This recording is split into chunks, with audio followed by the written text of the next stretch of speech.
we'll get started. So we'll pick up basically right where we left off.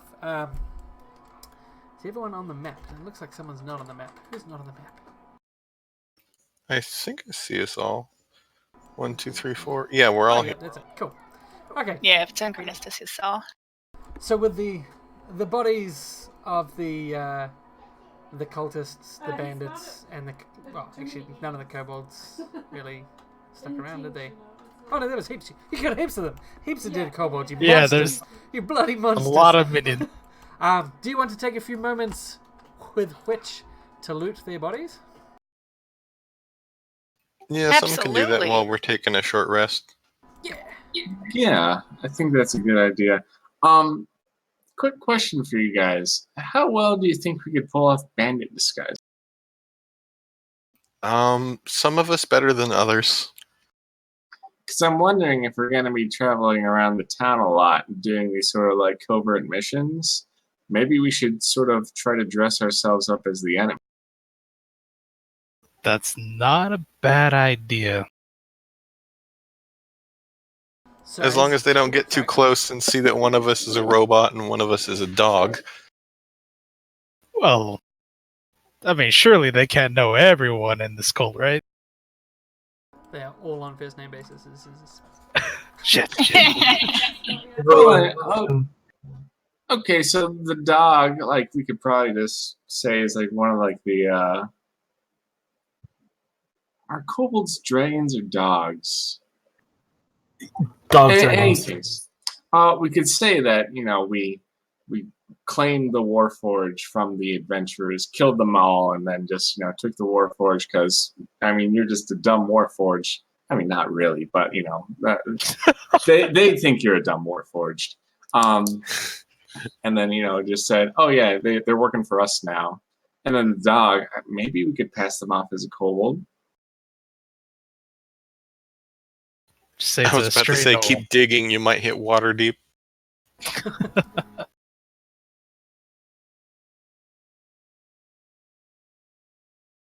So, as you scrounge the bodies, the battlefield with which you reign supreme over, you find exactly 625 gold pieces around. Roughly exactly. Nice. That splits between 5 people very conventionally. Yeah. Oh, yeah. I'm Ish. You also find very 3 happy copper. to not be broke. 3 what? Sorry? 3 copper, but I can't split that, so I'm sorry. Okay. You've also had a we throw it in list, the river and make a wish. That changed. That gave you a action point. Everyone should have another action point on the action point thing. Yep, I have 2 now because I didn't use my last one. Yeah. And with that, you're all able to begin the short trek to the eastern side of town, or the southeastern side of town, I should say. I'm assuming, unless you'll correct me, that you are going to once again follow that road to the east, where you will then stay on the south side of the river, coming over the river somewhere around about here. If you want to change it. Yeah, as long as the river isn't too deep, because I can't swim. It's not. There's a really narrow portion up here. There's a really narrow portion up here that we could cross at, like at the top of the bend. I don't know how to mark it with an arrow. If you left and right click together and drag, it'll draw an arrow. There's a really narrow part right there that we could probably cross at. And then we can still be in the cover of the trees as we approach. Are we just gonna, like, climb over the wall there? We could, or at least we could get closer and see what we're working with. So the wall around it, you would be able to see this from sort of across town as well. The wall around it is sort of 2 or 3 foot high. It's mostly just a sort of decorative, or, you know, to keep small livestock out of the area. More like a surrounding, rather than any sort of protective wall. Okay. It's just loosely stacked stone with maybe a bit of cement in parts of it, or mortar. Make sure the cattle don't accidentally wander into the town hall. Pretty much. I thought you said the cats don't. I was like, a cat could easily jump up. Oh, cattle.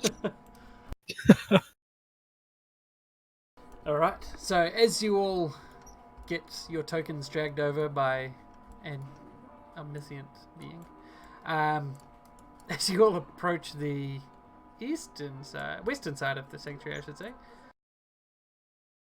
Magic movement. Oh my gosh. You can see from the tree line where you're at. I'll put you on the map there. You can see that there is a number of foes outside this sanctuary. It appears mainly split into 3 groups, none of which have spotted you at this point. The 3 groups, the first one is battering at the front doors. They have some sort of battering ram with which they are slamming heavily into the doors. The second is circling the temple in somewhat of a screeching mob, whooping and calling and throwing things at whatever remains of the windows. Now, the windows are barred with heavy wooden shutters from the inside, so the glass is broken on the outside, but they do not pose a security risk just yet. The third group appears to be, from the angle that Morgit and Flint are at, appears to be heaping burning straw and twigs against this southern door. I think those should be the first people we... Oh, yeah, absolutely. Yeah, definitely. If we're fast enough, we might even be able to get them before the hooting guys, just because they won't be able to hear the sounds of combat. Oh, that's a lot of... Oh my! Now, I will note, this sort of big group here. Hang on 1 second. There's a dragon claw. That sounds not fun. Good day to be a controller. Yeah, Marielle's just so good at that. Just, oh, by the way, they're all so sad they died again. Yeah. I do like the name change for the ambush strikes. Yeah, right? It's accurate. I didn't notice that at first. Yeah. Sneaky shit drake. Oh my god, that's not intentional. I thought it's supposed to be spinning drake. Maybe I did. Maybe I was caught up in the moment. I have no recollection of doing that. Wait, no. Didn't someone call them that last time? I think that's why I named them that. Yeah. Yeah, don't change it back. This is perfect. Yeah, absolutely. Yeah. You all recognize them. I imagine you're like pointing at them like, look, there's a couple of sneaking shit drakes. Definitely the same ones. The Dragon Claw. Now, I'll share an image there. So this person does stand out from the rest. They are dressed in fine armor and clothing and appear to be armed with quite ornate and expensive weaponry. Definitely sticking out amongst the rabble of cultists and bandits here. And while they are moving throughout the area, all of the, I guess we'll call them the minions, the plebs, seem to be treating them with quite a bit of reverence, almost fear. As they move through, kobolds scrabble at their feet to get out of their way. And in fact, they boot a couple of them as they walk past that weren't quick enough to get out of the way, caring not for the kobold's delicate sensitivities. So I guess it's safe to assume that's probably the commander of these guys. Yeah. Are they moving? Is the groups that's circling moving clockwise or counterclockwise? Currently moving to the north, so they're moving clockwise. Clockwise. Okay, because if we wait till they're at the north side and then come at the south, like from the tree line, we might be able to bust them up before anyone else notices the sounds of combat over the sounds of them being football hooligans.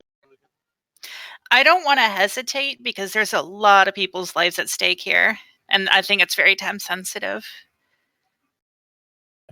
I agree. I believe that while the armored man is probably the greatest threat to us, the people starting the fire is the greatest threat to the villagers. And without the villagers, why did we even bother coming here? So we might as well Strike while the iron.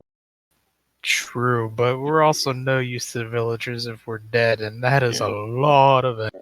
I'm not even saying we should wait long. Just like if we move south along the tree line while they move north, then we'll be close enough to basically just charge the south group while the north group can no longer see us. I'll say it would only take about a minute to a minute and a half for the group to make their way round to the front, in which they will have to circle around. So the battering ram takes up sort of that much space, so they will of course have to circle around it to get over the top. So you 3 or 4 minutes total to get around to the underside, but 1 minute to a minute and a half to get, say, past this line. Okay. I'm worried also about the battering ram, so they're getting it from both sides, and I really think like I'm willing to sacrifice my life to save others. Yeah, Well, the battering ram. I am not willing to sacrifice your life though, and I get a say in that. The battering ram, that's going to create like an assault point for them. I'm sure the villagers have something prepared inside. The fire, like when that fire consumes that whole building, that's not going to be good for them. I think that fire should be our highest priority. Party vote? Yeah, we'll do a vote. Yep.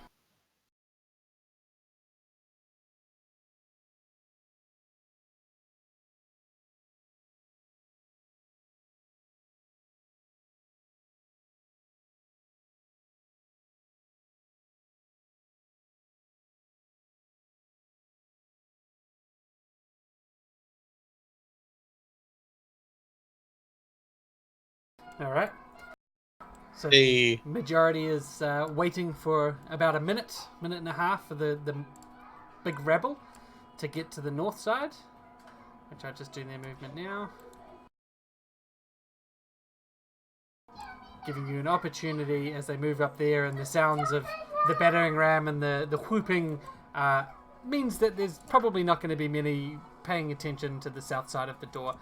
In that time, you would all be able to make your way further around south, I think was the suggestion. Yeah. So you're a little bit closer.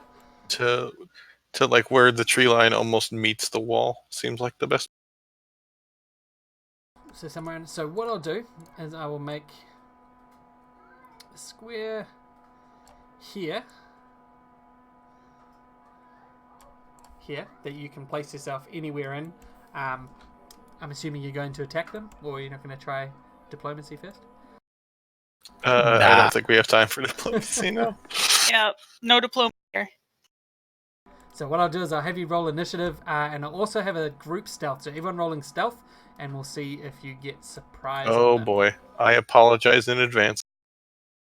Likewise. Same. This is a strong roll. So Oh, what? far. That's Yeah. not what I want to do.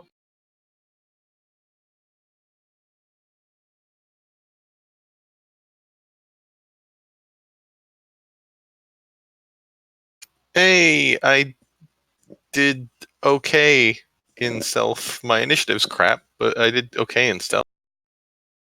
Ooh, I think you might succeed. Looks like I'm not going to be rolling well today, guys. you'll be fine. You're getting my the bad initiative rolls out should- now. Be actually 17. Sorry, I forgot to take off an effect. Okay. I don't think it's going to matter. It's not going to matter. For once, Did you roll a religion instead of stealth? Yeah, but I rolled stealth after that. So I'll take your roll, but I'll just adjust it for your original modifier. Okay. So you can have 13 plus 1. So that's everyone meeting the stealth DC. So you will, in fact, all have a stealth. A surprise round as you. Damn, that's a low stealth DC. If even my clanky ass got it. Here. The big baddie is not here. The one with the eyes. The one with the eyes. The one rest of these who's guys are blind. actually paying attention.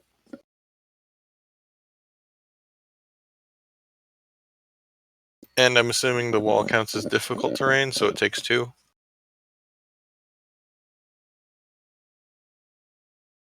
So, hang on, sorry, 1 second. Someone's just realizing that I'm playing D&D, and my goodness, you're playing 4th edition, but it's 5th edition. So I had to quickly explain it. Alright, what did I miss? You guys have all rolled initiative. You're having a surprise round, and Flint is up first. Yeah, I think Golem was asking if the wall counts as difficult terrain. Yes, it will. So it will be 2 squares to clear. However, I will accept a athletics or acrobatics check DC 14 to clear it without slowing. If you fail, it's just treated as difficult terrain. So there's literally no downside. Yay! Well then. Yeah, cool. Easy peasy. Excuse me while I just do a quadruple backflip over this wall. Wait, that would be acrobatics. Fuck. All right. Anyway. That's some sick parkour. Oh, that's gonna be it. Yeah, Mariel's up next. I'll be fine, probably. I'm gonna charge. Oh, I wish I'd picked some heavier armor.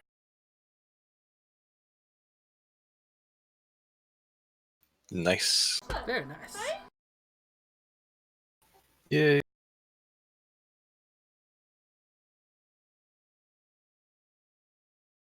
Alrighty. Not bloodied yet. These guys have at least 30 hit points. Okay. I am going to move up to the rubble of the wall. I want to go right about there.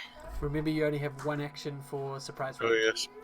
Oh, you only have 1 action? Can I see them past the wall? Yes. Yeah. Oh, You're then screw that. You're not super short, are you? You're standard height? Yeah, no, yeah. Absolutely.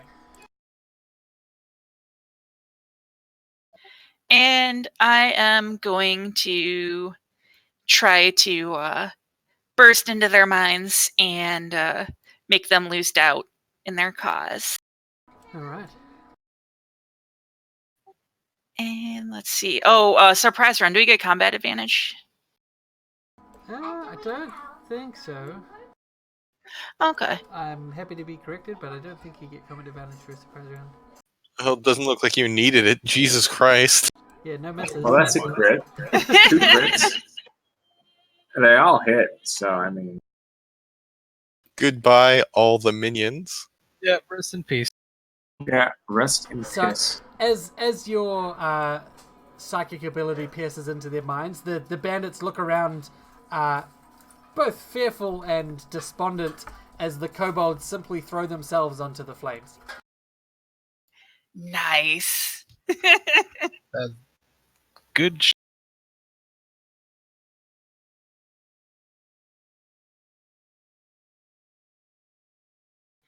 That looks a lot more manageable. Uh-oh, the sneaking shit tricks. Did they hear us? No, so okay. It's because everything's on the initiative at once. I'm just gonna ignore going through the combat tracker. Just do 5 minion turns and 2 bandit turns. Just because it's all there. The rest of us get a surprise round, though. Morjit. That's a good point. Morjit, what is your 1 action?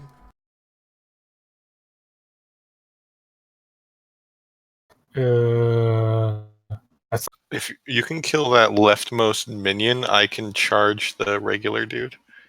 Oh, woof. Don't waste a hero point on a minion attack. It's not that important.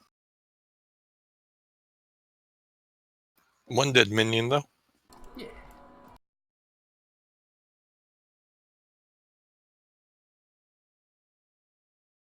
You murder a minion, it's good in my book. Yep. 41 is dead. Less opportunities for flanking. So that comes to Gollum. Gollum said.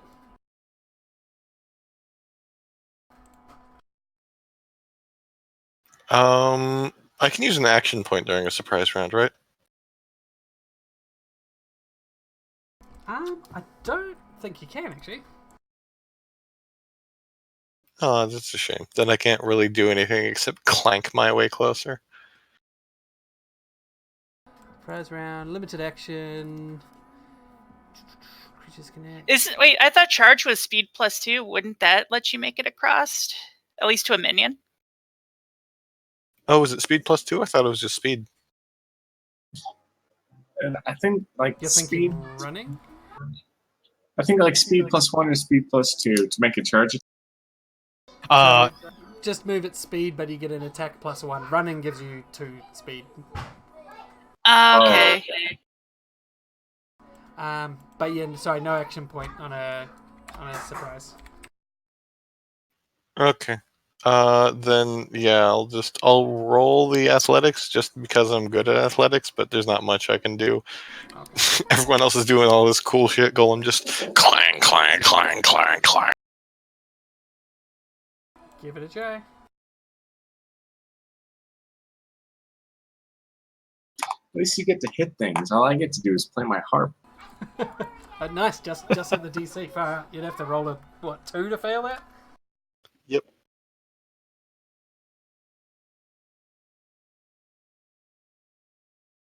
So I just clang my way over. I mean, The most thrilling of turns. You were a bunch of kobold minions. I mean, you'd be intimidated by seeing a big old metal golem crawling toward. I know I would. Yeah, probably.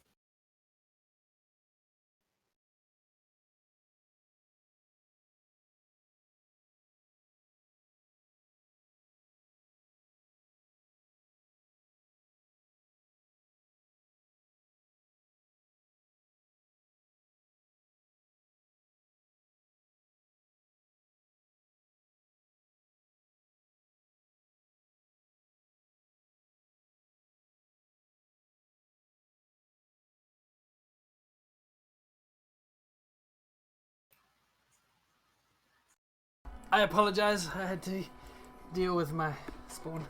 Alright. Okay. So Golem gets over the wall without issues.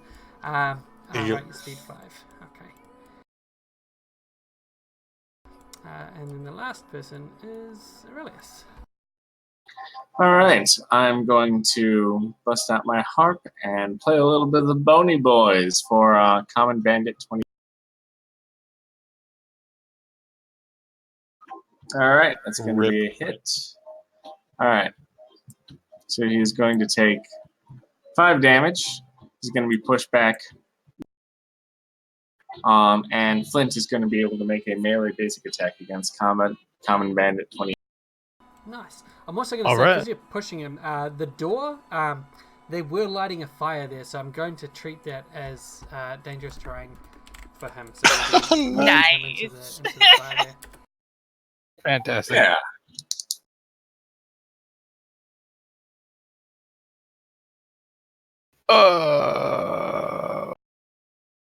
That's okay. He still shifts back, and as long as he starts his turn there, he's going to be on fire.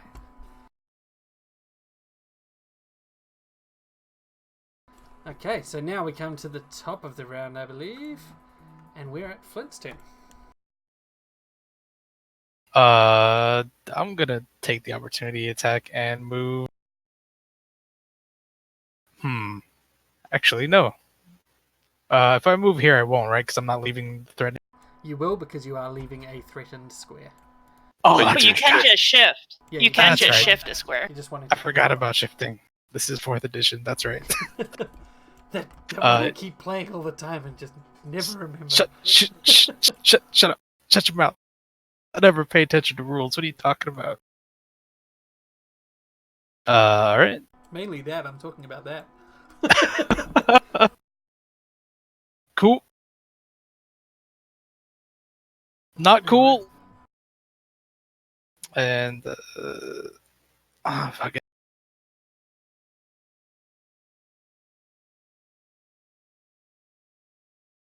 Alright, so he dies in the fire before he has a chance to burn.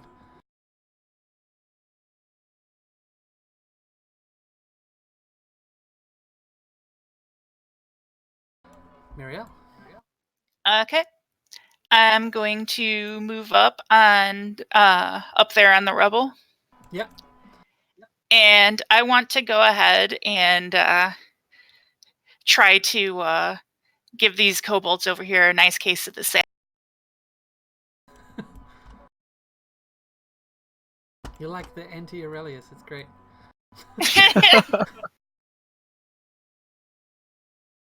And that's 3 dead kobolds. Oh, yes. Nice. You really wrecked these guys. Those are some And- very sad kobolds. This third squad, Yeah. anyways. We still have a lot more to deal with. Oh, and I think I'll help us take on this common band by distracting him with a mental, sending a mental message. Alrighty. And I forgot to click the thing, but he grants combat advantage.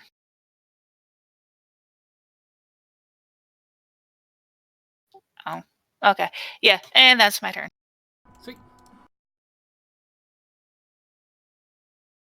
Let's change up that effect.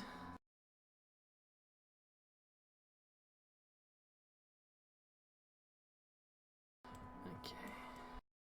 Is it just for the next action or until end of next turn? Next time someone attacks him. Oh, wrong one. There we go. Okay, so next up is Morjit.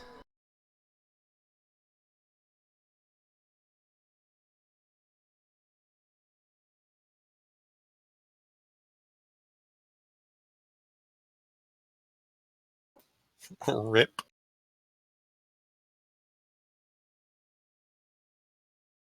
Alrighty, first one's bloodied. Didn't hear anything, Morjit. Are you talking? Are you just quietly doing your turns? Pushing the wrong button. Morshit is in serious business mode. Right. Alrighty. The one remaining survivor, bloodied and seeing all of the others being murdered around him, looks around. He goes to shout, but even he is able to realize that his voice barely breaks above the din of the whooping party up in the north, and instead he turns to attempt to flee. So he's going to throw a dagger at Flint in his hurry to escape, hitting Very rude. and killing you instantly. Oh, shit. I knew it. Just goes straight into the eye. Bloodying you. Oh, 1, Jesus. 2, 3, 4, 5, 6. So he's going to That's a dagger. Yeah. Maybe I should have used that healing surge earlier. Oh well. Alright. I'm just gonna chase him down. Or should I take care? I think I should help take care of the fire. It is up to you. Yeah. I am going to move up to the fire and just start yanking it away from the. Alright. So, if say you spend your standard action doing so? Yep. Alright, so you're able to put out most of the sort of the smaller flames around the sides and pull some of the bigger burning branches away so they're not really feeding this fire here. I'd say you get it half put out. Another standard action from anyone in this fire will pose no further threat to the door nor the building. Should I use an action point to do this, or just let someone else come? It's up to you. I feel like I should save it for when we're actually under fire. Probably a good idea. Yeah. Alright, Dragonpaw doesn't get a turn. Aurelius. You can see that Golem is putting out the fire, and you can see that the bandit is making good his escape. All right.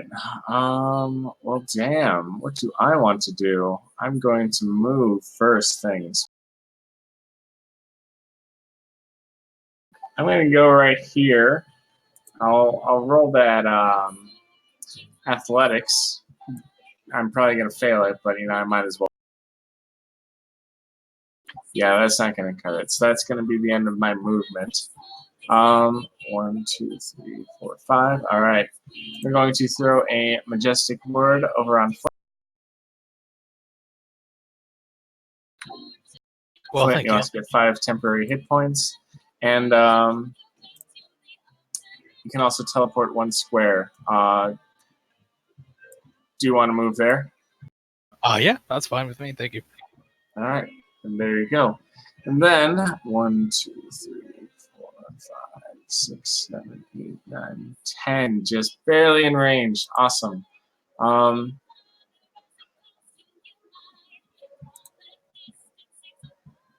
Fuck.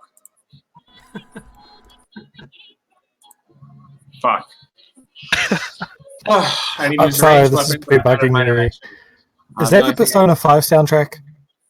Oh, yes. Okay. Sorry about Okay. that. Good.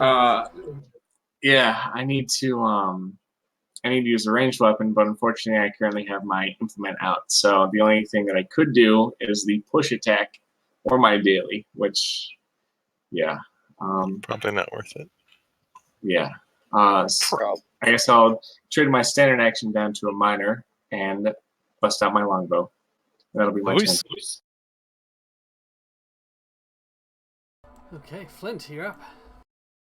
How does this fire look? Is it in danger of turning into an inferno anytime soon here? No, so Golem's probably put it half out. Another standard action this round will put it out.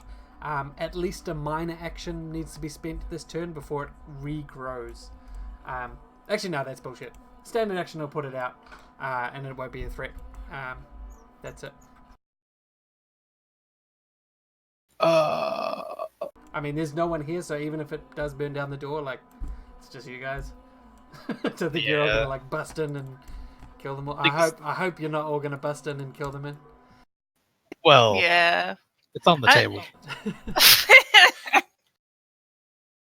I'm gonna prevent this. Well, hopefully prevent this guy from, alerting these other guys that were down. Okay. So I'll actually. I think I can just move that, right? That's my speed. Yep. I'm gonna move right next to. Minor action, 100 squares.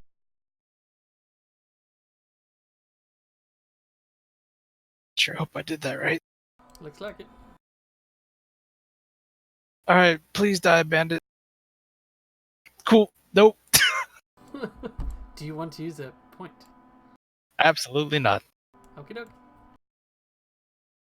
Oh, you have 2 strikes, right?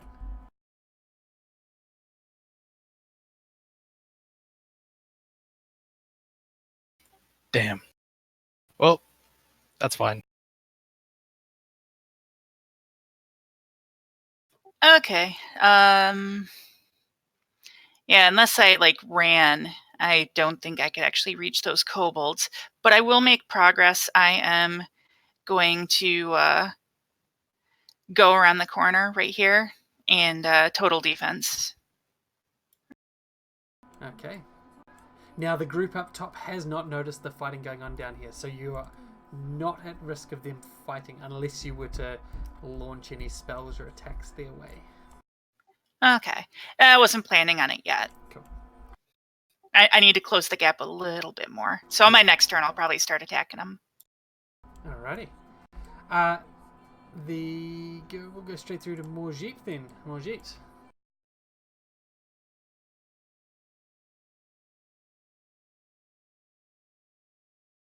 I'll move up to the wall. Alright.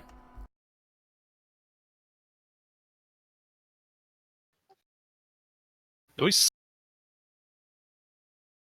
Nice. Nice. So before he's able to get away or even call for help, you blast him with a surge of radiant energy. A ladle this time. Just a ladle out of left field. I imagine they fly like boomerangs. I don't know why, but that's how I imagine ladles will fly. Yeah. Just whips around Flint's head and dong! Down he goes. Alrighty. So now I'm going to move out of combat turns for the moment, so you're not going to need to sort of spend any action to put out the rest of that flame golem. You'll be considered to be able to do so unless you are all wanting to continue the fight with those that are moving around the top. Oh, I plan on my turn. I was planning on launching an attack. Okay, alright. Well, in that case, I will stay in combat rounds for the moment. We'll go to Golem. Put the fire out. Okay, so you finish putting the fire out. There's no Yep. longer any flames looking at the door. It is barred from the inside. Do you want to do anything? Do you want to? They should probably keep it barred, so I don't think we should tell them it's safe just yet. Okie doke. Um,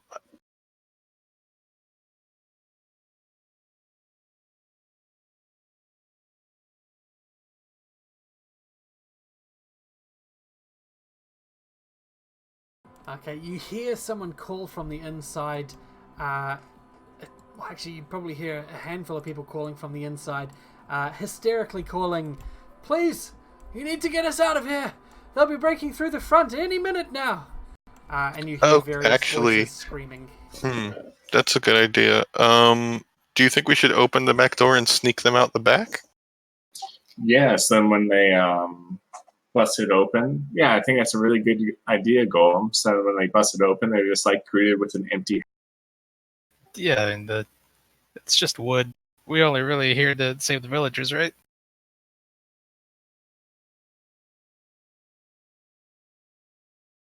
So would you like to tell them to open up?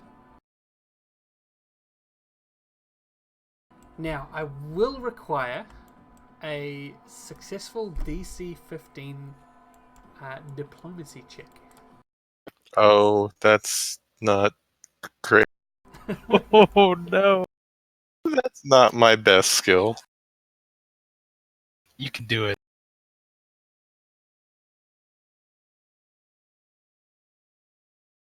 Put on the most charming monotone voice you have. Oh, I got a 5. So you hear someone answering you, "Yes, we'll open it," and then you hear someone arguing with them on the other side. "It's probably a trap.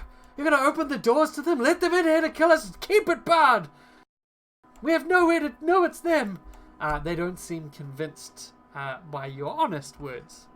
"These bastards, you might as well let them die." Let customers die? That's a good point. You should rob them and then let them die. No, I'm sorry. Alright, well, I still put out the fire. That's still a good Yes, use of a turn. absolutely. So we come down to... Okay, so that was... Oh, I'm sorry. Go That ahead. was my standard, and skill checks are a minor, right? Yeah. So if there's something Then I will move there between the baddies and Marielle before things get hectic. Okie doke. Alright, Aurelius. You hear Golem's attempt to get them to open the door. You see that it's obviously not so successful, but you move up. Yes. So as my move action, I go up to the door. I say, "I apologize for my monotone friend over there. He's not quite the best when it comes to dealing with people under duress, such as yourselves. Oh, we come under the orders of Tarbon Nighthill, the governor of this town, and we do mean in earnest to rescue you. Yes, we've slaughtered every kobold and cultist on this side of things, but please, time is of the essence." Alrighty, so I will have the same check. However, because you've name dropped Governor Nighthill, you hear them sort of arguing, "How would they know the governor's name? The bandits wouldn't have stopped to ask." And you will get a +2 for this check. All right, I need to get a 15. Yes. All right. I was like, oh no, a 7, and then you fucking drop that because you're a goddamn bard. You know what? I'm going to take the +2 off you because you didn't even need it. Please, I'm not particularly strong myself when it comes to removing these iron bars, but get everyone you can on it. This way is completely clear, but it'll probably be that way for the next, 30 seconds or so. I don't know how long we can hold those guys. So they start, you can definitely hear them start to maneuver the bars on the other side, the beams that are holding this door secure. they shout that they're trying to do so. Take a moment. They're heavy, and some of them have been nailed on. I'll say that by the end of round 5, this door will be able to open, just based on what they're telling you. So not the next round, but the round after. You do hear more shouting as they come to the back. We're going to be getting out of here. Come away. And you hear some more shouting, indicating that perhaps the battering ram is near completing its task. And we come to the start of round 4. So we're going to wait for that other group to come around, right? Oh, sorry. Actually, yeah, I need to do the movement for this turn. So 1 second. I'm still behind some wood, it looks like. Son of a bitch!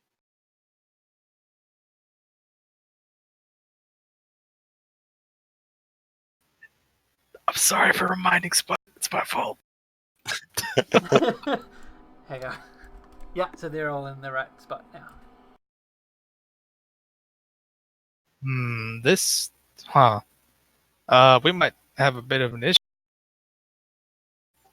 Because I think by round 5, these guys are gonna be coming around I pretty may have an idea.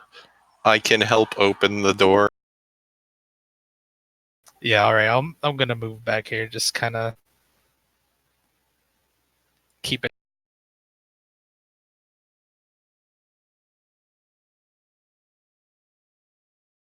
Sorry, can you ask that again? Smooth there? Yeah, I'm just moving there. Sweet. Okay. I guess I'll go and set up to start attacking the guys once they finally come around back to our side. So, sorry, 1 second. I'm derping with the map. I'll move to about there, and I'll total defense. Okey doke. And that will be my turn. Morjit.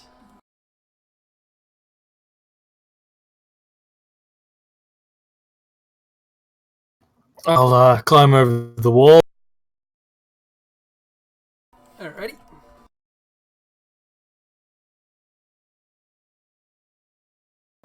Easy pass.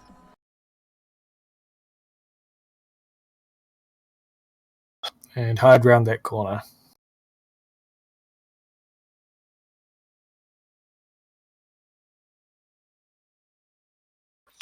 What seems to have happened is Golem has broadened his mission from protect Lady Marielle to just protect.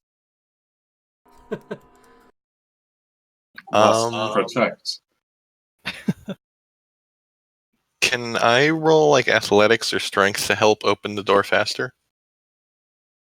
From this side, I would say the only way you'd be able to get the door open is to break it down, which you possibly could do, but would be very hard. There's no way to help speed the taking down process, but you can try to break it if you wish. I might as well. Okay, doke. That or just move again and be in front of Morjit for when they come around. So this is going But to be I think we have... DC 20 athletics check. Oh, is that all? Oh, you can do that. Yeah. Nice. Boom! Nice. Just horrible sound of splintering wood as I wrench one of them right off the hinges. This is taking too long. Golem is Robocop.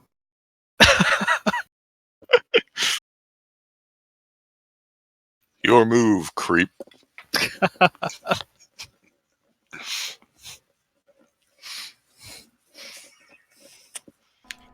So the door is open now, Yes. which so is you boot good. open the door and it goes flying inside, and you sort of knock someone over, not hurting them, but you knock someone back who's surprised standing on the other side, and you see a large number of people whose faces definitely belie their terror at this door being smashed down when they thought they were opening it to escape. Obviously, that's still the case, but for a fleeting moment, the townsfolk inside wonder if perhaps it was all a ruse and you're here to slaughter them in their sanctuary. The door is open, however. They quickly gather their senses, and you see people begin to flock towards the now open exit. Oh, this just reminded me of a video, and I posted it in the Discord chat. That's perfect.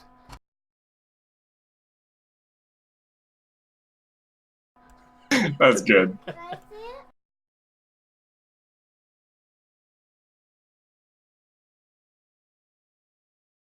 Alright. So for the remainder, so you've done your moves then. Yep, cool. Alright. You don't need to convince them. They obviously see that you're not there to kill them and start to move. The Dragonclaw has his turn and does nothing. Aurelius, what would you like to do? I turn to Golem and I say, "You are an incredible asset to this team and to this town. It looks like I don't know what we would do without you." And I take a few steps back. I ready my longbow towards the side that I think the kobolds are coming. That is, I'd be facing. Oh, no. I'd be facing like that direction. Yep. And already a jinx shot for the first non-kobold enemy that comes into my. Okay.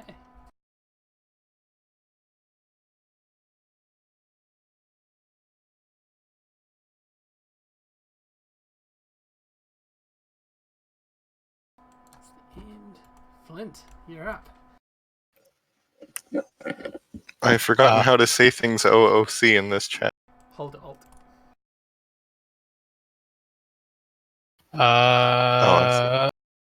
Oh boy. I guess I'll ready in action to charge at the first creature I see that comes around this corner. Well, that's a circle. That sure is not a pointer. Here. Don't want to charge too early.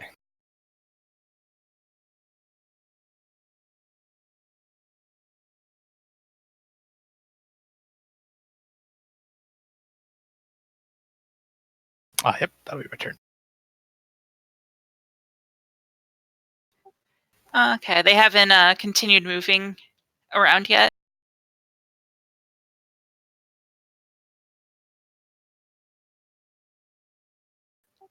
Oh, they didn't move around last turn. Yep, they will. So Flint was at the end. Sorry. It's just me with the kids tonight, so I'm running back and forth. Oh, I understand.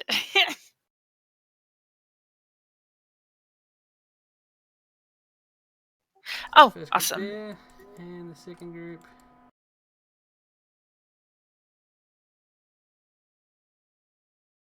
I want to go to about there. Okay. You do so, and you can see the advancing horde of things which still, to this point, haven't noticed you. Though, could you please roll me a stealth as you come around that side of the building? Absolutely.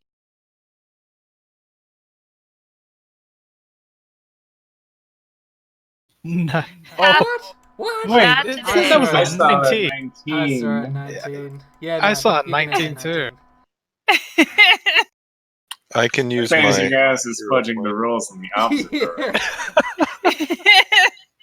I think I'm going to use my hero point for that. No, she rolled a 19. It's more than okay. We all saw it. It was what a stitch up. I'm going to go ahead and let's see. I'm going to go ahead and try to go into the minds of these kobolds and that cultist savage and try to depress Okay. You know, for a psych nurse, I should be more worried that you're like weaponizing mental illness on these people. Oof. So which one of those is the Nightclaw guy or whatever he's called? That one's He's- not in this group. This is the Oh, one I that's see. up near the north door. Okay, I see him. Well, that's a lot of dead kobold. Yeah. And a dead And- savage. Oof. Yeah, those are minions too. And I think that should be it for my turn. Now, there is a shriek of surprise and terror as they all simply die. The two cultists there that still live shout out, drawing the attention of the Dragon Claw, who shouts something over in Draconic. Now, does anyone understand Draconic? Nope. Let me check Nope. my notes. Nope. If by draconic you mean elven. You hear those symbols. Oh boy. Just imagine what they sound like. Dial-up noises.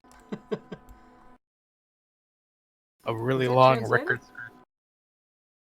Does that show the translation if I do it? I don't think it does, does it? No. Okay, dokie. Or it's just a really, really thick Scottish accent.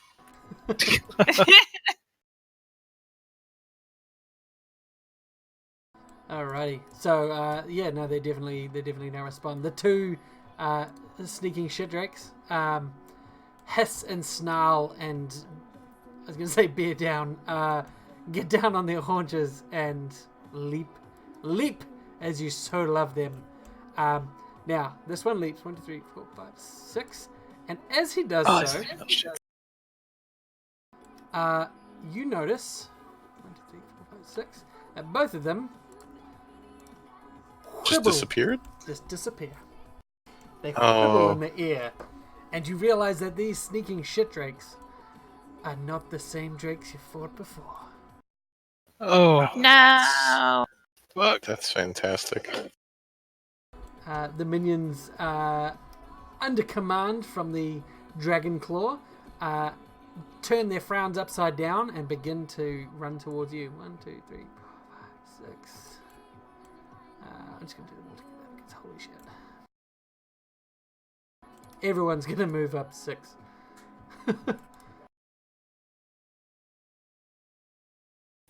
That is a mighty horde.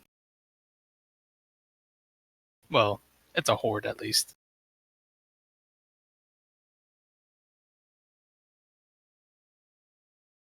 And as they get They close, get to see what we do to hordes. yeah, they biff their javelin straight at you, Muriel. Less than ideal. Ow. I am going to, once that 16 goes through, I'm going to go ahead and intellect Fortress. Yeah, holy shit. So what does that do? It gives me +4 to that defense until the end of my next turn. Okay, cool. So that is going to make that attack miss, correct? Yep. And my armor class is going to be 19 until the end of the next turn. Or until the end of my next turn. Would you like to teleport to there? Oh, yeah, absolutely. In which case, Yeah, you'll when have a further 2 points of cover, which I will chuck in.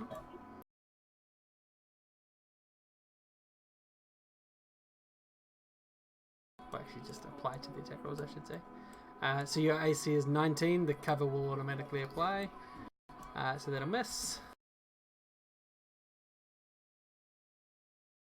That one will, however, hit. So the 23 hits, the 16 then misses, is that correct? Yep. And then, so 1, 2, 3 hits all up, and 3 misses.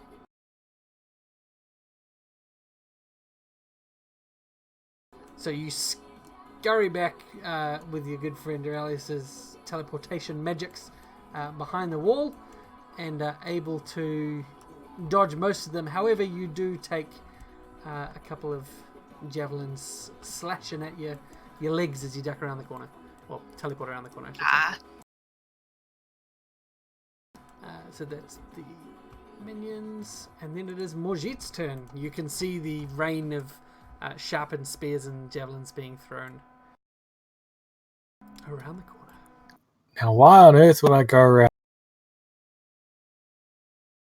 I was just saying you can see it. You don't have to go there. Hold up, I'm just measuring something.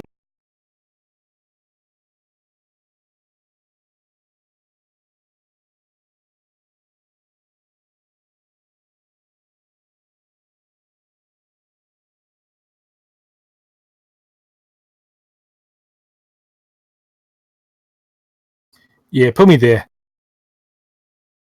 Alrighty. You are going to provoke an opportunity attack from the minion. That's fine. Okay. He's going to hit you.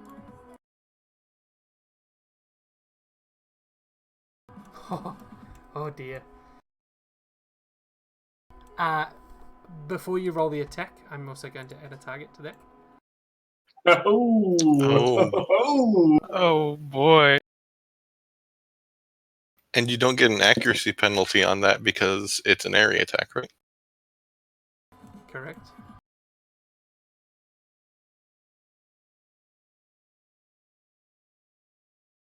Oh, I made that target you? Lol. Sneakily trying to hide your own damage in there. Oh Nice. boy. Holy shit! Oh boy. Oh, that's some big money. So what does that look like, Morjit? What do we see? That's me running around with two pans, just clapping them to. And just a shockwave of death coming out from that. Yep. That no Yep. one can hear. Morjit's homewares, finest in the land. Yeah, that is some real quality, solid cast iron cookware right there. And I'm going to action Sounds point. like Morjit really knows how to dish out the punishment. Oh. Boo.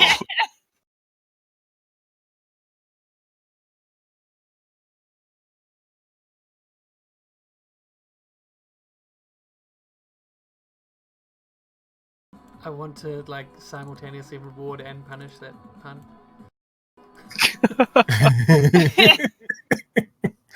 Oof. Man. So Hand of Radiance is a ranged attack, is it not?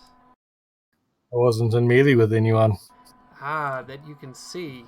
However, you did stun the fucker, so never mind. Yep. And Sabians. Ugh. Does that mean we can see it now, or is it No. invisible but still stunned? End of next turn or until it attacks. So it'll probably come visible on its next turn. Alright. Okay. So the Savage, reeling from that attack that just obliterated half of his force, he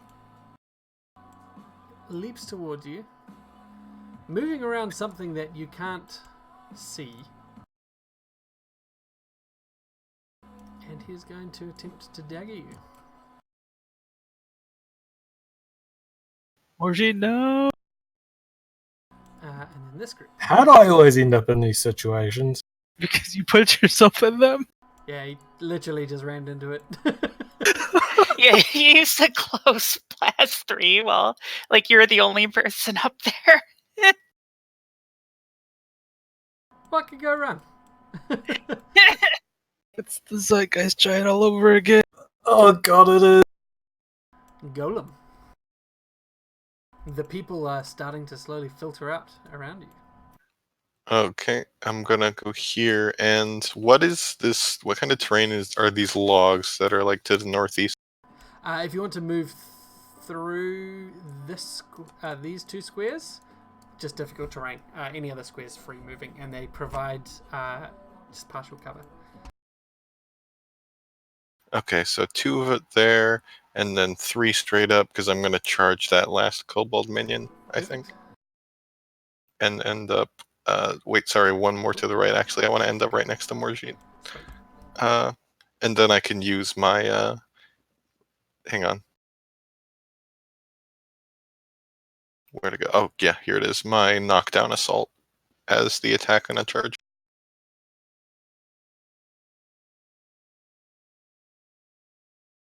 Ooh. Yep. So he's prone, but he's also dead. Yeah, he is prone with all of his dead buddies. I will note as well, as you moved away from the door where the villagers are starting to file out, you do note that the slamming and banging against the door to the north has ceased, meaning they're probably not likely to break through the door. You appear to have gotten their attention on this eastern side. You're able to... That's Nice. probably good news. That buys them all the time. So much time. Alrighty, so is that And your turn, Golem? I don't think I can do anything worthwhile with an action point since I can't see that other thing. Now, So yeah, absolutely. I was going to say you would be able to attack the square, but there's no reason you would even know there would be a thing there. So that's fine. I was around the other side of the wall when Morjeet blew it up. Absolutely.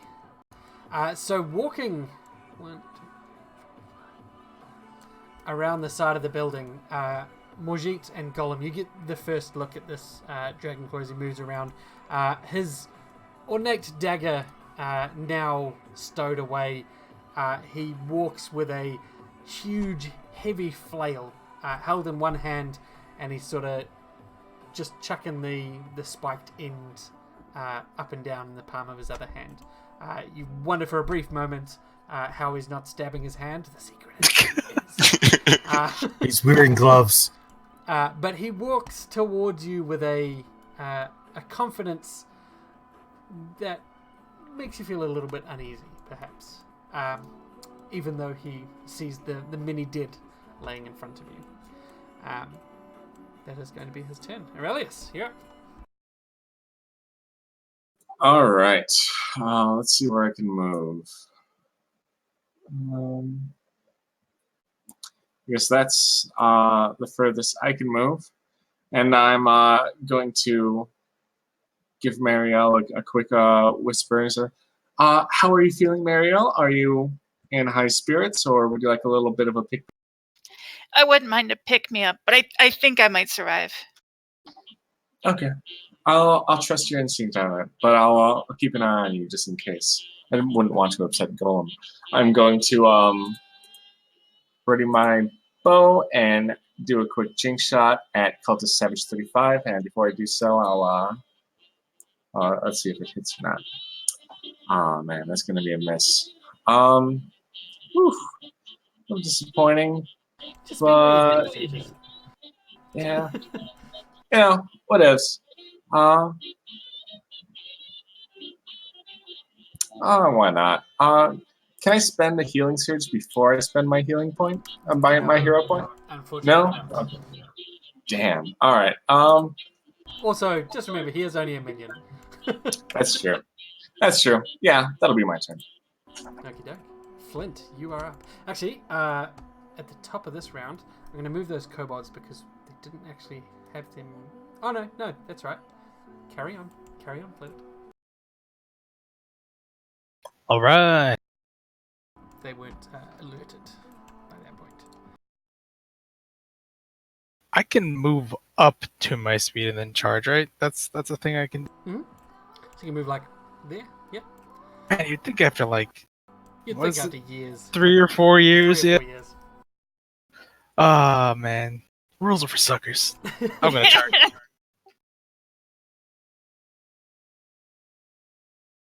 And as I'm charging as a minor action, I'm gonna mark that guy as a hunter's quarter. Okay. Given that good overkill. That's right. I figure if it's brutal enough, maybe the others will think twice. Well, that works. Kind of wish that wasn't on a minion.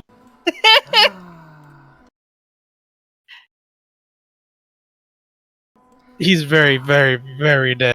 Just extremely dead. Very sad. That's a lot of damage. That's a lot of damage. Super lot of damage.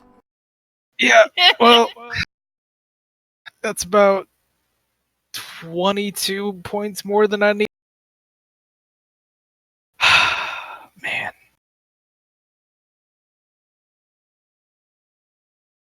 Okay. I am going to move.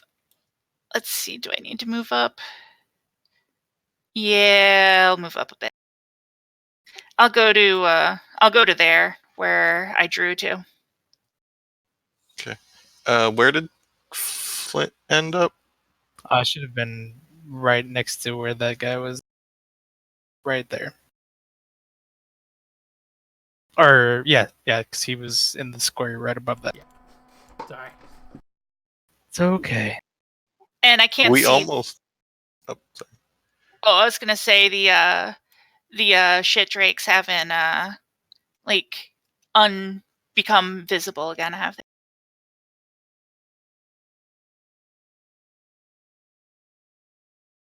Correct. No, correct. Yeah. They are still in Okay. I'm gonna try to give Cultus Savage 8 a bad case of the sad.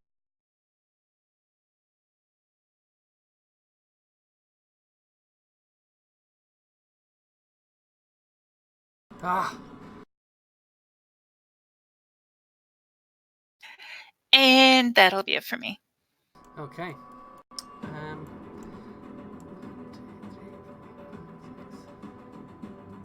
Okay. Flint.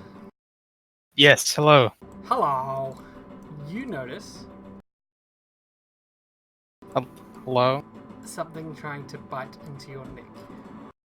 You feel a brush of wind from behind you. Wind with a H. When? Wind whipping past. Don't like that.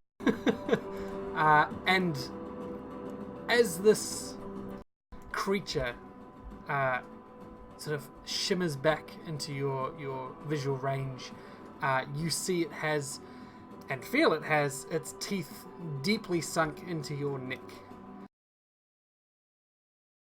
Oh, it's almost like he bit me on the neck. It then wraps itself around your body, treating you as grabbed. And while you're grabbed in this manner, he is continuing to try and eat your brains. That's very rude. Yeah. But it is now visible. The other one does nothing but becomes visible, and also then shakes off the stun. So I rolled a 15. It was still hidden, so it hit that. The minions, 1, 2, 3, 6, come down.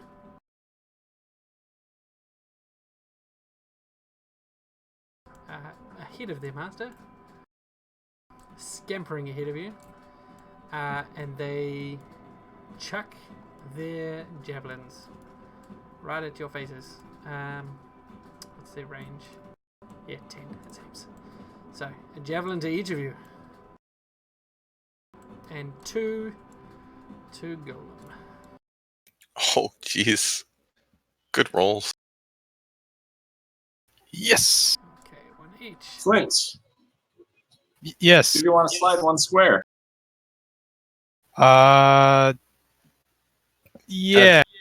Can you slide? Is it a teleport? Please tell me it's a teleport and you can bamf him out of the grab. Because that would be awesome. I'll go over there. I'll be right back. Sorry, 1 second.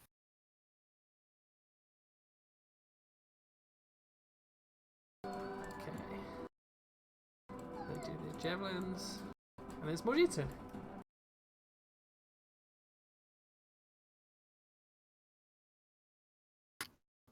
I'll shift back. Okay.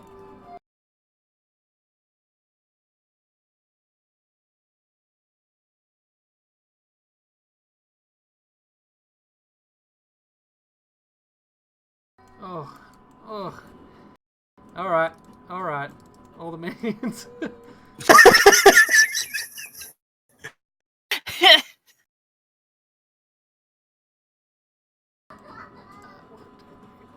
6.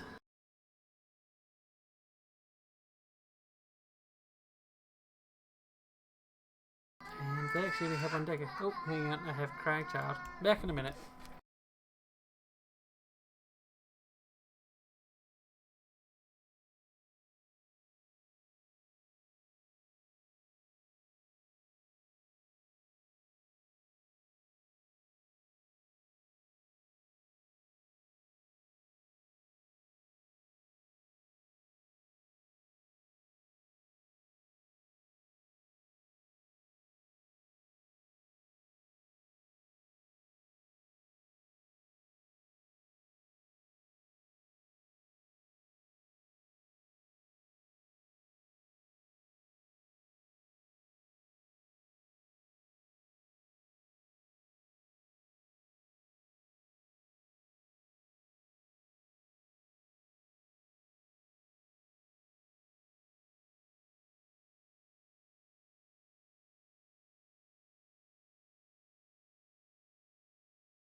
I see Morgine nuked him again. Yeah. It's what I What do. was that? Just seeing our wares slinging compatriot slaying some more wares. Oh, yes. Yeah.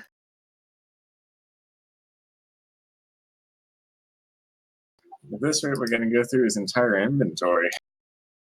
He just picks them back up after each battle. It's fine. A little river water, good as new. Yeah, right?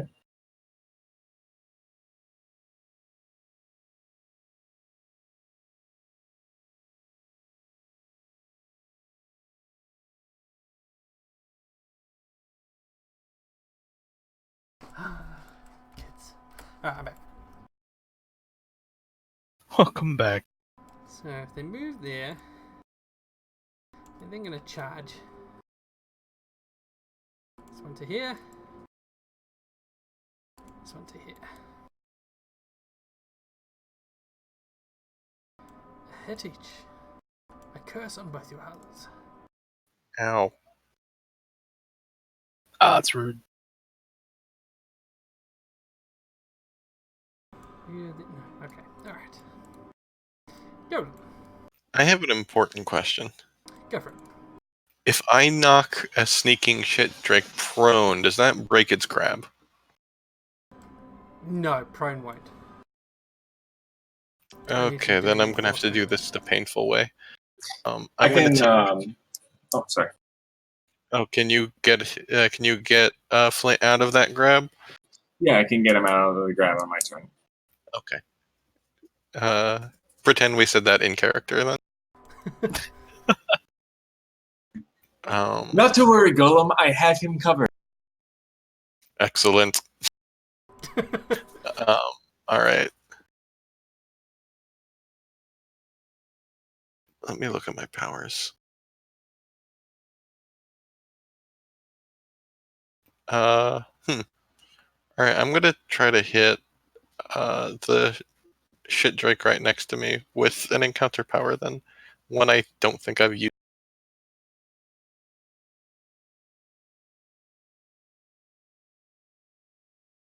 Nice.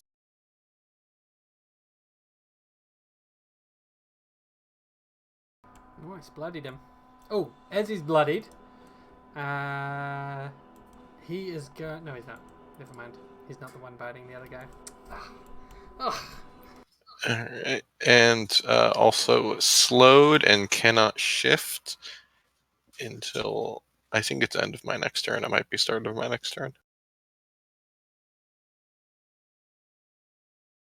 And I'm not so concerned about the minions. I will mark him though.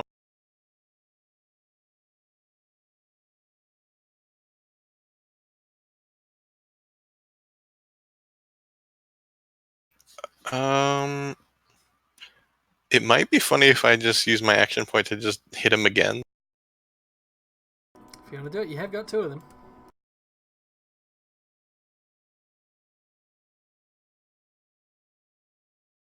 just keep in mind we have big mace angry man. Yep.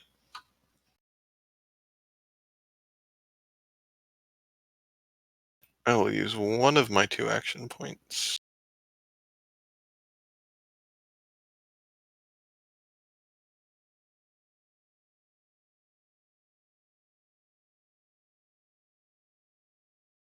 Wherever that's marked. I don't see it in my powers list. Oh, that's because it was in free actions and I accidentally closed that.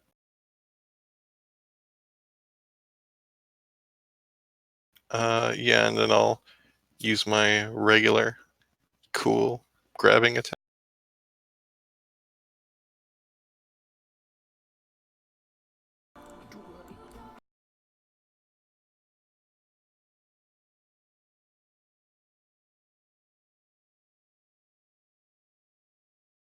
Okay. Guess he's not slowed then. Well, I did that. Nice. Nice. One of the shit jokes is down. And I don't really have use for my minor.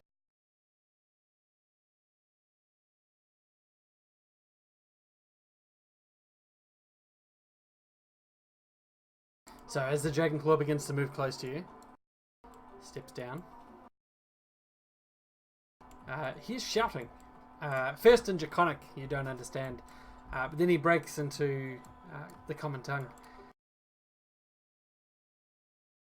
and finishes in Draconic again.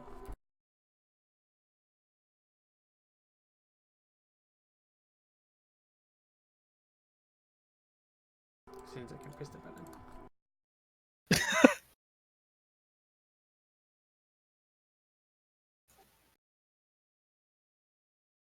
No, listen, we're just tourists.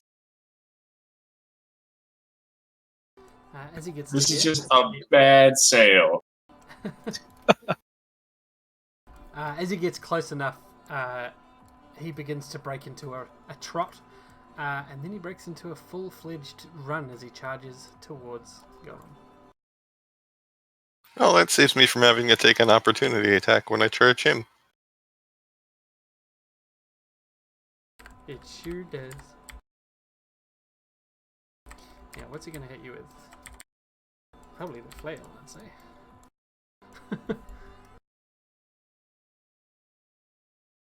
Surely he has something less painful.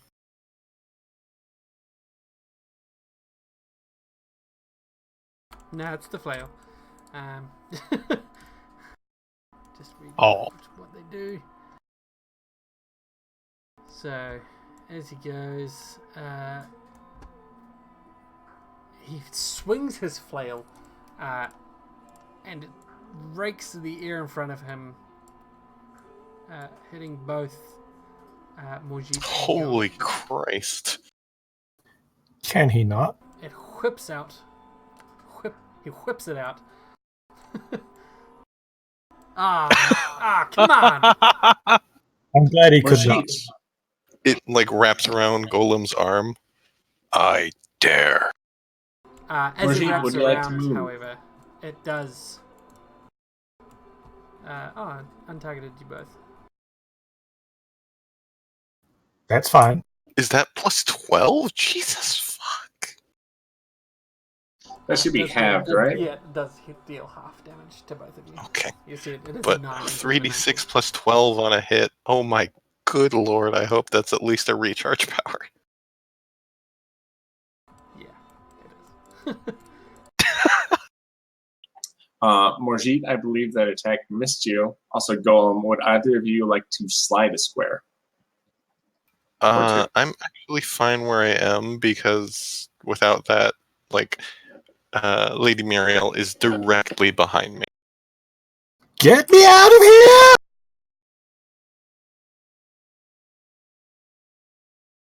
All right. You want to go right here? Perfect. Now, he is also going to spend his action point. Oh!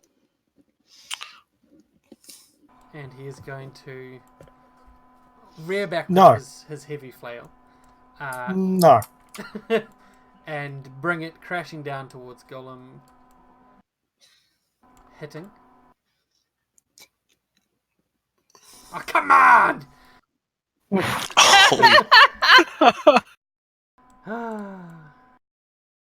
Actually, that should have been a +9. I'm not sure why that's a 5. Take 4 more damage. Actually, I'll add that to you so you don't double dip. So that should have been a +9, not a +5. I still have 9 hit points left. Yay. Hooray! And it is Aurelius' turn.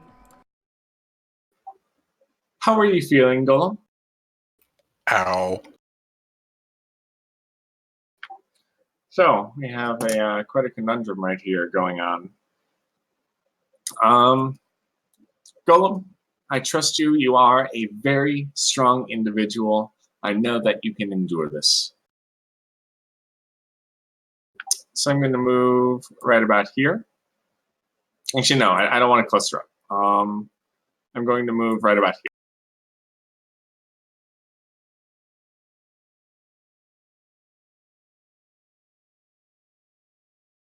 Alright. I'm going to use my majestic word on Flint. So it's going Thank to you. give him that and that. And he's also going to teleport. Does there sound good? Yeah, I like all of these things. I will mark that off. And then I am going to use a prophesied strike on Dragonclaw. All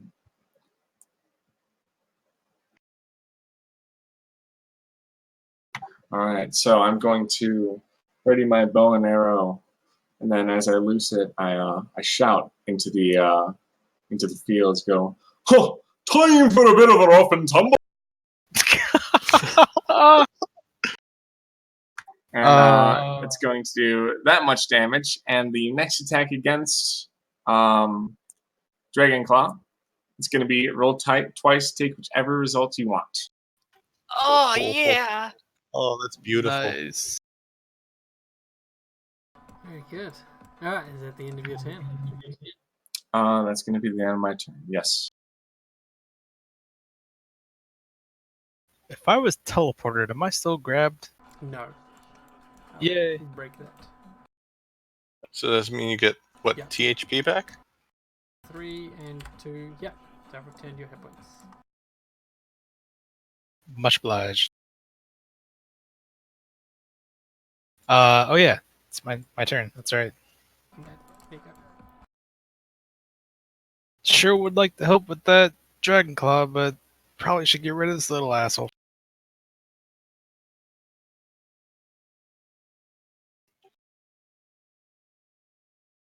Wow, come on. There we go. I know how to operate things.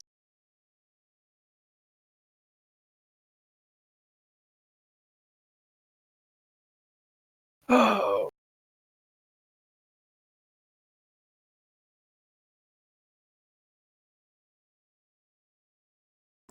So you hit him with an attack as an immediate reaction. He is going to smash you. This guy. Oh no, sorry, that's no. I'm reading the wrong one. Fine, hit the Drake. You're fine. Okay, alright. And well, I have 2, so I'll action point. Goodness gracious. Did you want to use a thing to reroll that twin strike? I don't think I've used my hero point yet, actually. I actually totally forgot about those, so I'll use my. I'll do the damage for this first.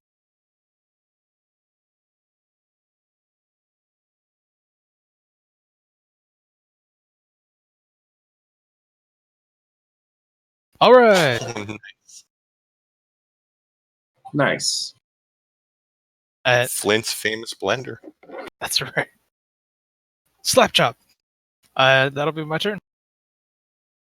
Oh wait, no. Gonna move there. I'm gonna take the route that doesn't end up having me attack. Yep. How's that? Here and then right. So you'll get from the shit drake. Oh no, he's dead. He's Yeah. very dead. Yep, yep, yep. Okay. I don't believe I used Arden Surge last session, did I? I don't think so. Okay, I didn't think so either. I think I accidentally did it off before. So I'm going to go ahead and help relieve some of the pain and anguish in Golem's mind and use my psychic powers to heal his wounds. Nice. Oh, thank you. Good roll. Thank you. That is a lot of healing. Holy shit. That is.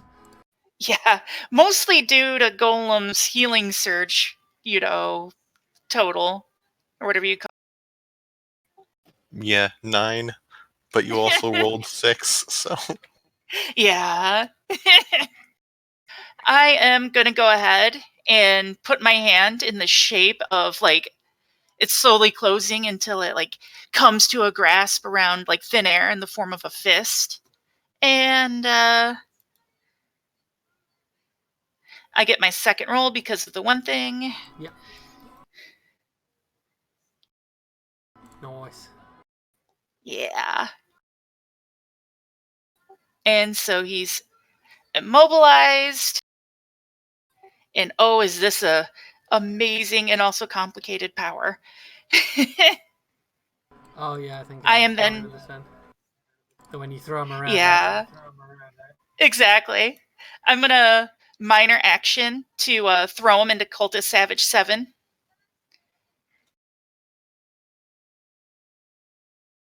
Let's see, I don't know who I'm supposed to roll for the target. So, secondary attack, you slide him 10 squares so he's thrown there. Yeah, and then afterwards... you do the attack against the cultist. Yeah, and yeah, after the what do you call it? After I slide him there, I want to slide him back 4 more squares. So okay. So like that. And wait, yeah. And who am I rolling the secondary attack against? So against the cultist that you slammed him against. Oof. You want to spend your hero point on your daily? I do. I'm going to spend that hero. That's better. Yeah, That's better. there we go. Yeah. Oh.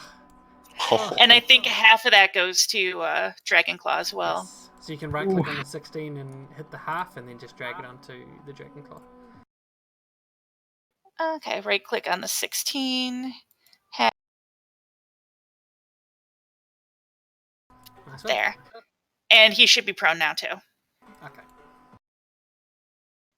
And that will be my turn. Alright, the minion. Just scutters back there. Oh shit. As the Dragonclaw slides to the ground in front of the minion just sort of... Nah, it's okay. And turns around and leaves.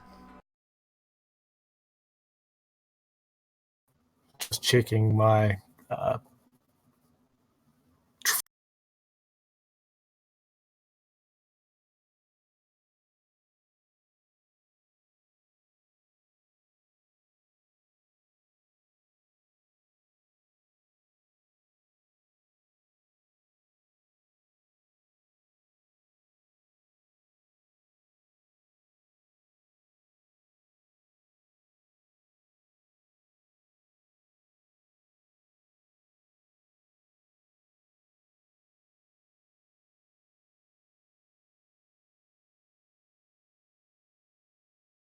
Okay, so your son's Shack is a Dragonclaw.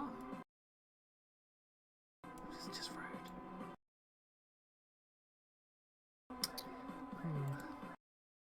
Okay, so the cultist is going to hit Golem. Good try. He tried. And Golem, it's your turn. Yep. I don't think we should let up on the dragon, so I'm going to take another attack of opportunity. I don't give a shit. Well, he's immobilized, and he's going to be immobilized throughout his entire turn. Ian saying I'm going to walk right past the minion. I don't give a shit. Okay.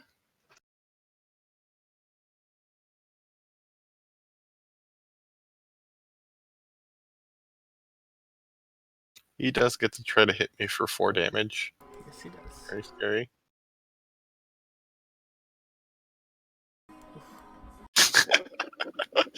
I love being an AC tank.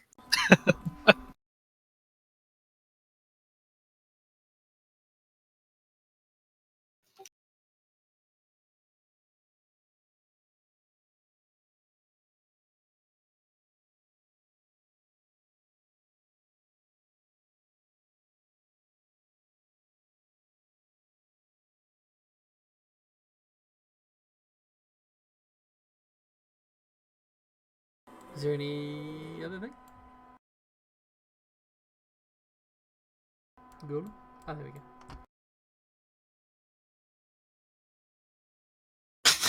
I rolled a 3 and I still hit him. Yeah. Nice. It's because he's bloody lying down. And as you slam into him, he is finally bloodied. Now, And you hit him with because a it's- melee attack, so he immediately, even from the ground, whips around his flail and smashes you back. I hope. Yes. Yeah, okay, that'll hit. Actually, I can use my hero point to make someone else reroll, right? You can.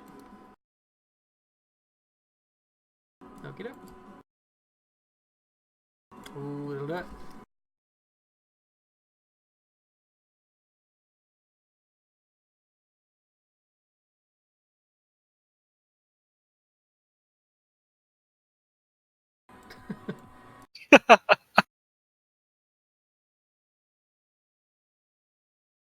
Golem, did you want to slide to the other side of him?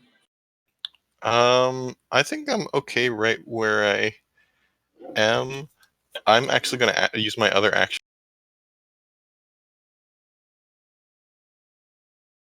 Okay.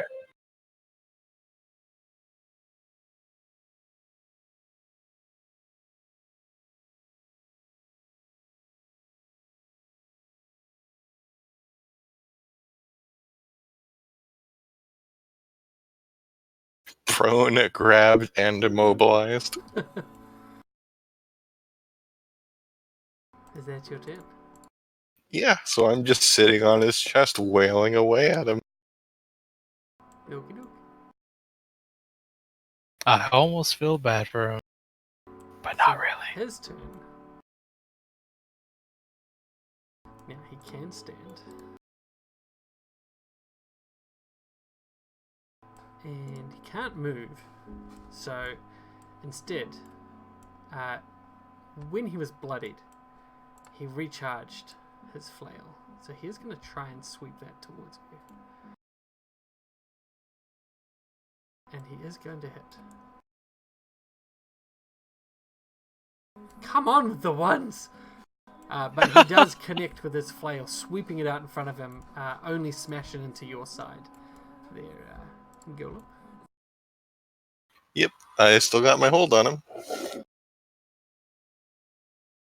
Aurelius. You're up. What was that save against? Immobilized. Right, The yeah. living missile. All right. I'm going to give a little bit of a shout and go, keep at it, Golem. And I think we have him on the ropes. And I'm going to move a few spaces closer to about right there.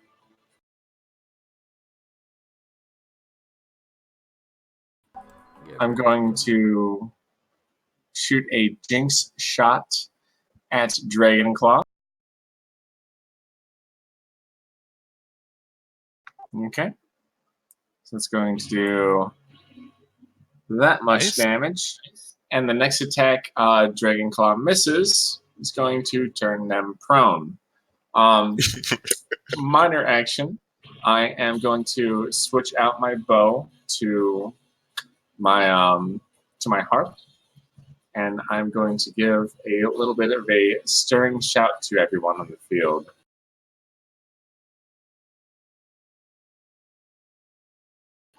I'm going to hero point that.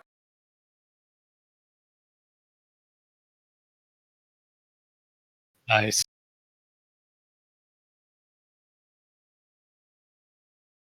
Okay, so it's going to do 10 damage to Dragon Claw, and anybody who hits Dragon Claw before they die is going to recover 5 hit points. And that lasts until the end of the encounter. Nice. Very nice. That's going to be my turn. Assuming he lives that long. So, as we reach the end of that round, and the start of this one, before your turn, Flint, sorry, the Dragon Claw clutched in your grip, Golem, spits blood from his teeth all over the front of your chest and smiles and says, "You fool, I bring the dragon down upon you. I bring it." And he begins to shout, and the shout turns into a scream, and his scream begins to echo just ear-piercingly, supernaturally loud. And the volume of this is such that you see the dragon circling high above turn his head. He is in the midst of blasting one of the walls of the castle, but his attention is drawn to this area now. You see him look over, and he says to you, just briefly before anything happens, says, "Release me and flee. This is your chance." And then he coughs and splutters, and another chunk of fleshy meat falls onto your chest, Golem, as you're still holding him in place. And Flint, it is your turn.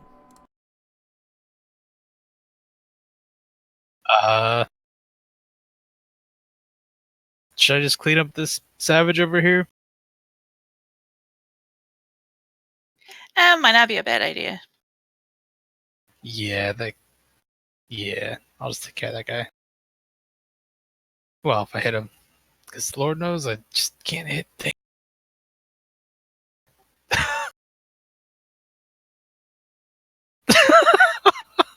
Oh, Jesus. I was not even targeting. Please let that 15 hit. Nope. How close is it to a hit? Wait, why is that minus 15? I don't think a negative 15 hits, no. There we go. Oh, okay, cool.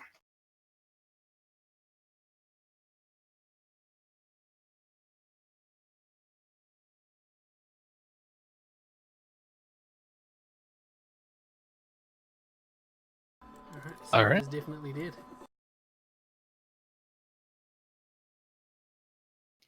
Okay.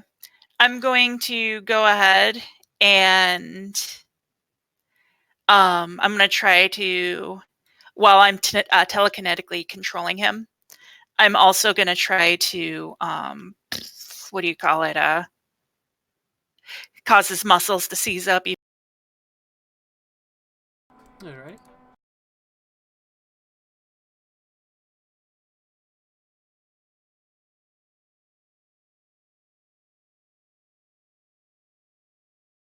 And Nice. he tenses one final time in your hands, Golem, as he then passes. With his death, the screeching stops, but you see that it is too late. The dragon has begun to circle wide and is now coming towards you. I'm going to move back to try to see how the townspeople are doing and what the deal is with them. Make sure they're... Okay.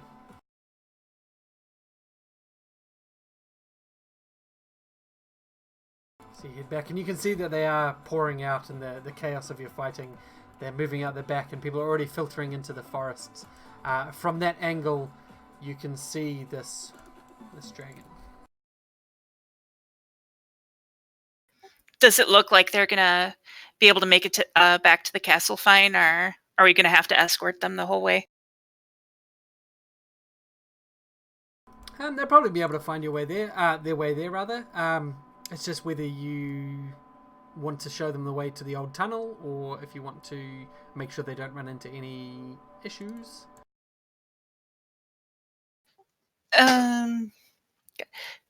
We didn't leave anything in the tunnel that could kill him, did we? No, you killed everything. Yeah, if that's closer, I'll start telling them how to get to the tunnel. Okay, you give them directions. Tell them just at the one of the curves of the river. Look to the north, and you will see. And they thank you and begin to head off, leaving as you go. Morjit, Golem, Aurelius, are you doing anything? I'm going to stay in combat rounds just for a moment. I am going to rip his mask off and keep it, kind of as proof that we killed him. Okay. And that's a good idea. use a surge. If I have to second wind for that, then I. Okay. Yeah. So we're currently still in combat, so you will need to second wind to do any healing surges.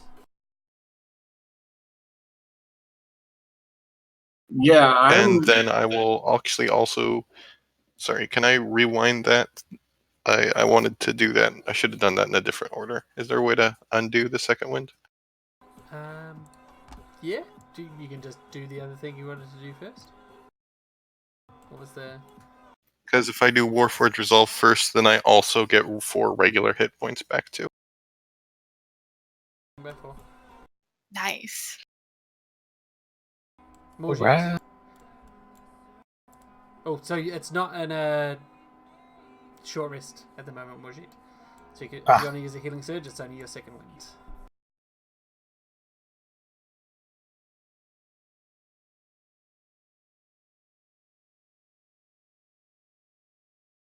But there is a dragon heading for you as well. So we don't have the 5 minutes for a. Yeah. I still have encounters though, so I should be good. Yeah, so it looks like that. Because he's bearing right towards you, and it's not going to take him 5 minutes to get there. Yeah, he's looking like he's pretty pissed.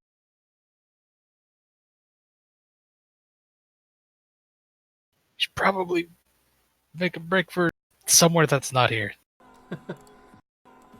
Aurelius, are you wanting to do anything, and Mojidi wanting to move anywhere? Oh, I am going to run straight for cover. Yep, get the fuck out of here. So what does cover look like to you, Morjit? So Aurelius has gone to the trees to the south. Are you going in the same direction, or are you heading inside? Oh, yeah, perfect. Okay. As we get to the top of the round... Oh, God. So we'll go to there. That's one action.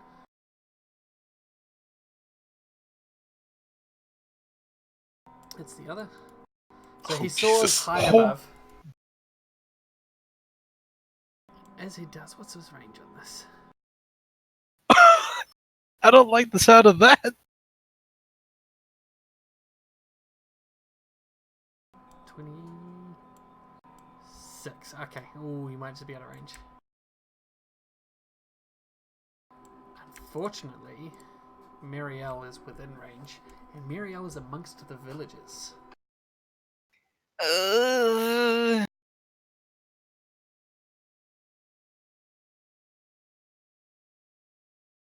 That's an area best 1. That's a 2. That's a Morjit, so close. Nearly. This is gonna hurt. So, the dragon, as it flies above, the name that the Dragonclaw was chanting, you pick out enough that it is Lenithon. That is what he says, or at least that's as close as you can get to saying it without speaking Draconic. He opens his mouth from high in the sky and lets down a lightning burst centered on Muriel. Please roll me 1d10, Muriel. Okay. So Muriel, along with you, 8 villagers are completely obliterated by that lightning blast that bears down. Holy shit. Oh, God. Whew. You Well, are GG. 1 hit point away from death. 2 hit points away from death. Sorry. Oh, God. Now, as he lets that blast down, you see him sort of rear back, floating in the sky above you all, looking around for more others. Flint, it is your turn. Yep. Wow. Okay.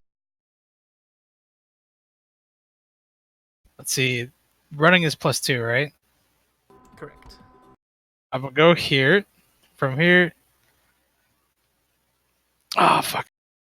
It's barely not gonna be able to make it. That's okay. I'm gonna swing back here and just. She may okay with that much. I'm just gonna as I run by. Roll me. Wait, so you wanted to carry him? Yeah. That's Morjit. Oh, no, you're No. picking her up on the way. Sorry. Yeah. I'm confused. Yeah. Okay. Roll me a athletics check. Or endurance check. Actually, I'll take either. Fuck, that'll do it. Alright. Yeah, so you're able to scoop up her body amongst the charred remains of the villagers around her that weren't quite so lucky. Scoop her to cover behind the wall. Yep. I had to downgrade my standard to a move, so. Yeah, that's you. Yep. Alright, Muriel. So, My turn's going to be pretty uneventful. Death saving throw. we'll Roll automatically well. roll it at the end. Oh shit. Morjit, as you're running down that way, just the area in front of you becomes electrified, and you see Muriel and the villagers zap. Yep, just fucking go in the opposite direction. Just veer away like, well, nope, not going there. And I'll get an athletics check for going over the wall, or we'll just take 1 square back. Or acrobatics, either or. Yep, perfect. So you get well into the bushes, just beelining straight in there. Any other actions, or you want to move again? Yeah, actually, let's move again. Move another round. Move another run. Alrighty. Boy, howdy, sure do like running. And that is your turn. And Golem. Alright, important question. Go for it.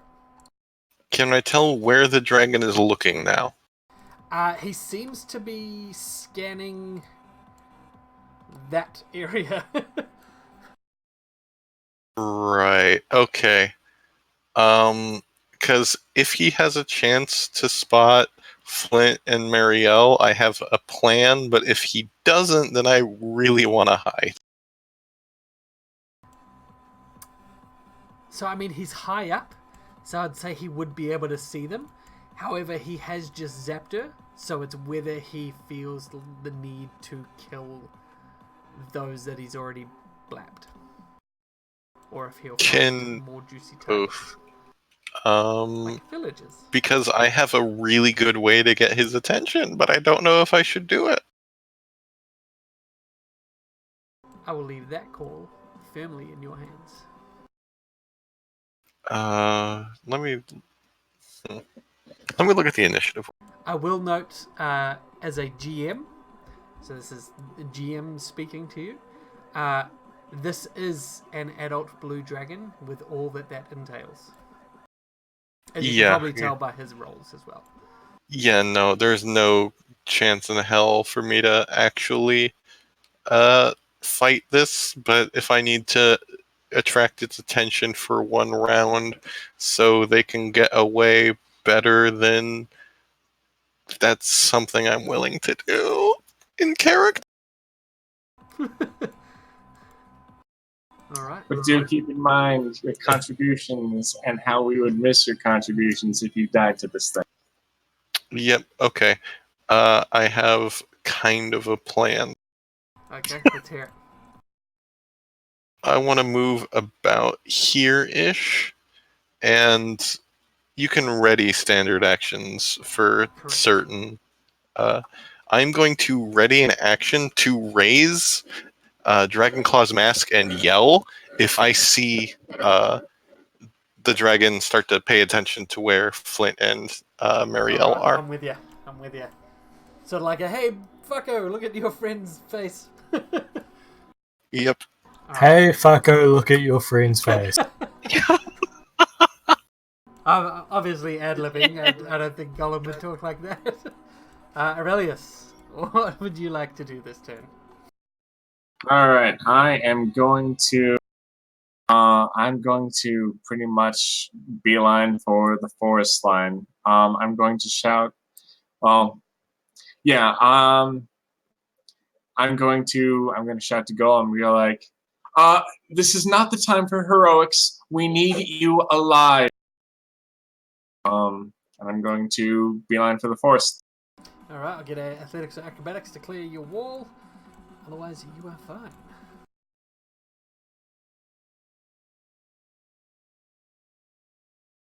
That's not going to do it. But, I'm just going to trade my standard down to a move and make a little bit of extra distance. No worries.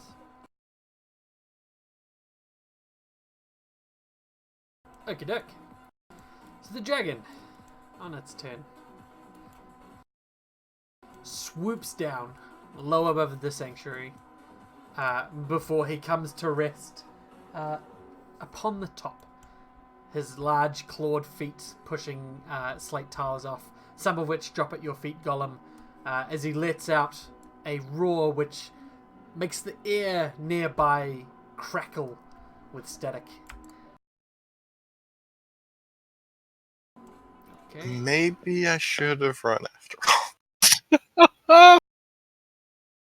Yeah, it's not a painful thing, but he lets out such a roar. The only person who's alive in range is actually Gollum.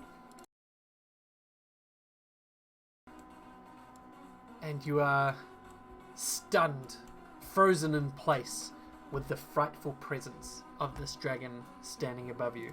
Oh, that's not great. It's not ideal. So you are stunned currently, and stun save ends, and after that saves, you have a -2 to attacks against him. Oh, that's fantastic.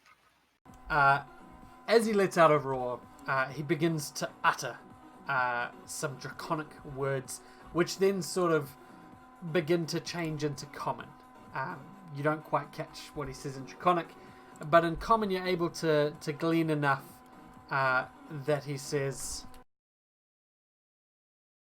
"Who amongst you hurts those that I deem mine kin?" And he looks around and he sees down to you, Gollum, and he sees down to you, Flint. And you're not sure, Morjeet and Aurelius.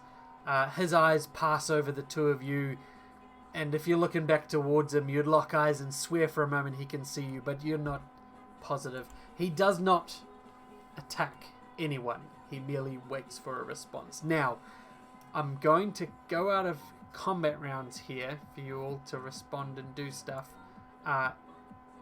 With the exception of Gollum, I'll get you to do a saving throw in a few seconds if no one else replies. Okay. Does anybody have heal for Marielle? I mean, I will try stabilizer.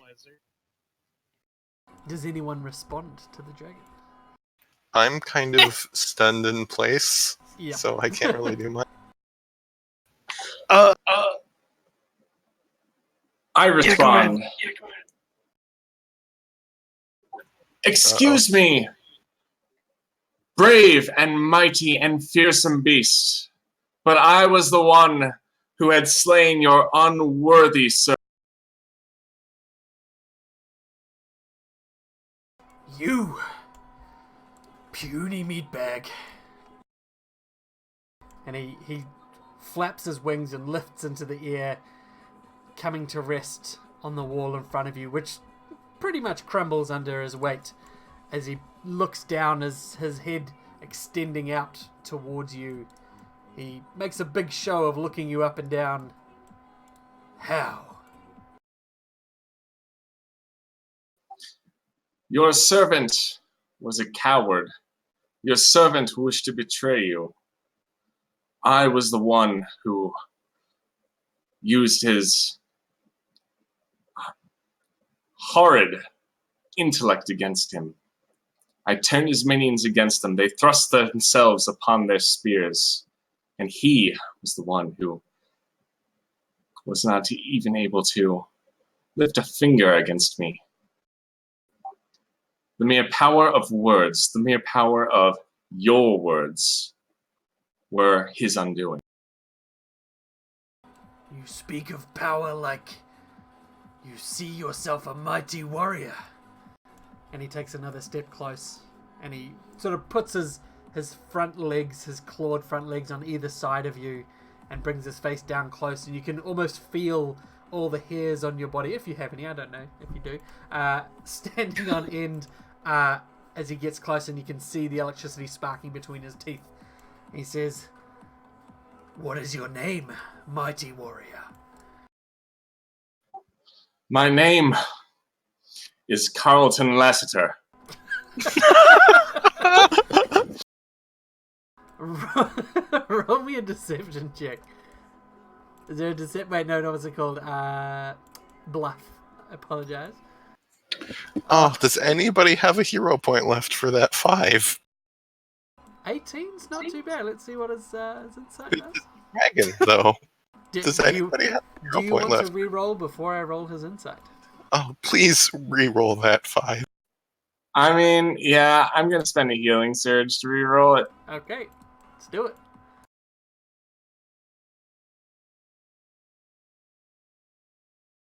You got this. Let's see if I can find it. There we go. Oh my god. Please I'm going to use spend another. another. It's going to take a lot more than 2 healing surges to fix what a dragon's going to do to you. Yeah, right? Oh my god. I mean, if someone wants to volunteer a hero point, maybe? Yeah, you can have mine. Alright. But mine is gone. There we There go. we Yeah, I'm happy with that. Ooh, good choice. Holy shit. Oh, Yeah. man. He sniffs you, takes a sort of, comes back a bit on his rear haunches, and he says, "Carlton, well, consider me impressed."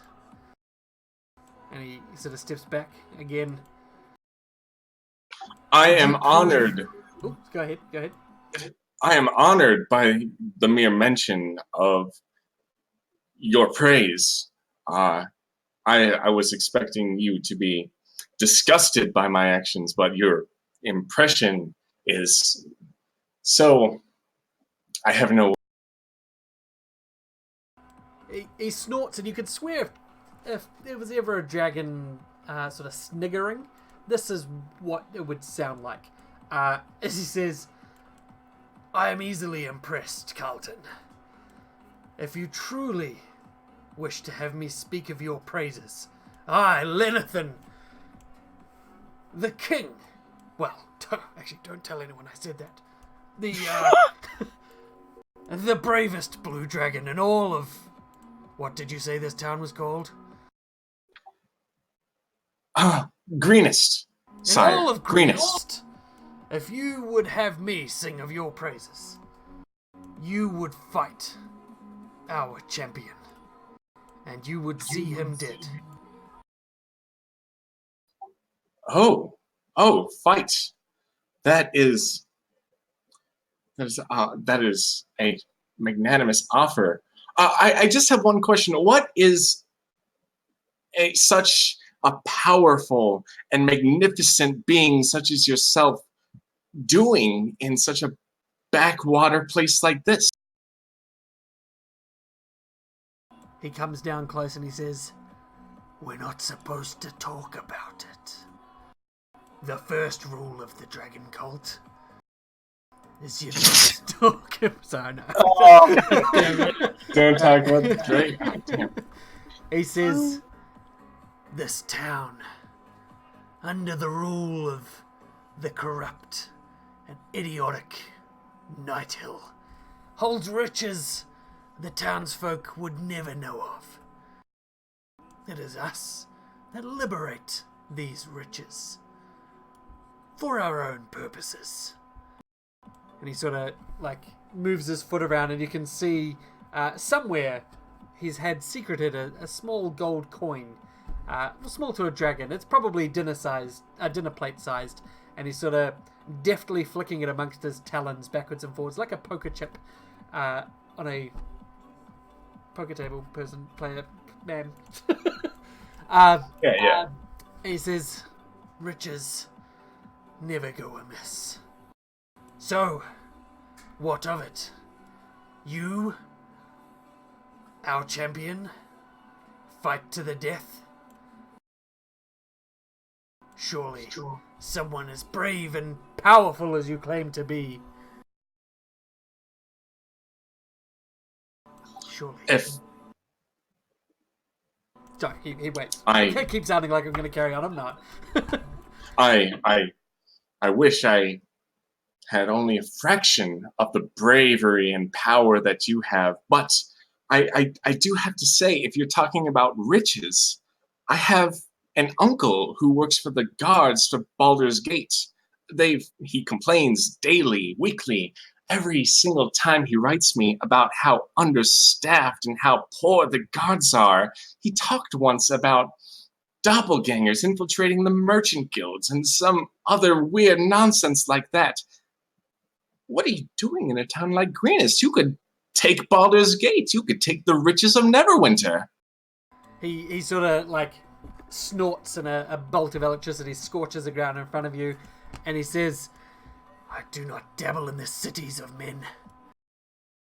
There are greater evils than me. This town, well..." And he sort of looks around, realizes that he's talking much more than he should be with a random stranger who's just killed one of his own.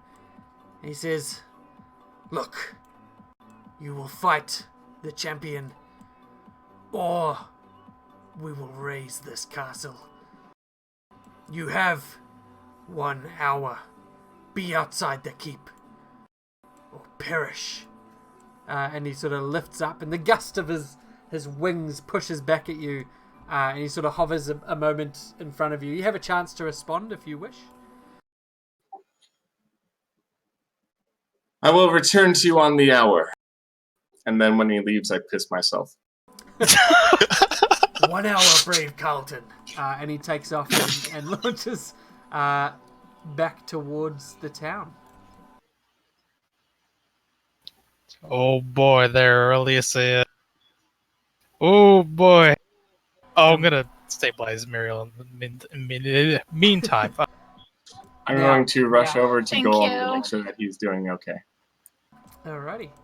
As we get to damn there, I would like to take a quick bio. We do only have 40 minutes of the regular time left. Is anyone wanting to or willing to play for an extra hour this evening, or are we wanting to stop at the normal time? I'll do an anonymous vote. Oh, I'm fine. Oh, you're gonna say I'm good for playing more, but So if everyone ticks, we will play. If anyone does not, anonymous yeah, vote, so nobody has to feel like they're the only one who quite right. gets singled out for not being up for. Oh, guess Awesome. It's unanimous. All This right. game is amazing. So if we're going to continue for a little bit, I am going to take a bio break now until hour. So we have around 8-9 minutes. We'll come back. Okay. Alright. Holy shit, Aurelius. Holy shit. Yeah,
Yes, I have no idea what I'm going to be doing in the hour. Now, I ain't one for heroics. I prefer to actually not die, but whew, if Lenathan is going to be using a champion, it stands to reason you could get a champion of your own, and well, if you want me to take your place, I'll do.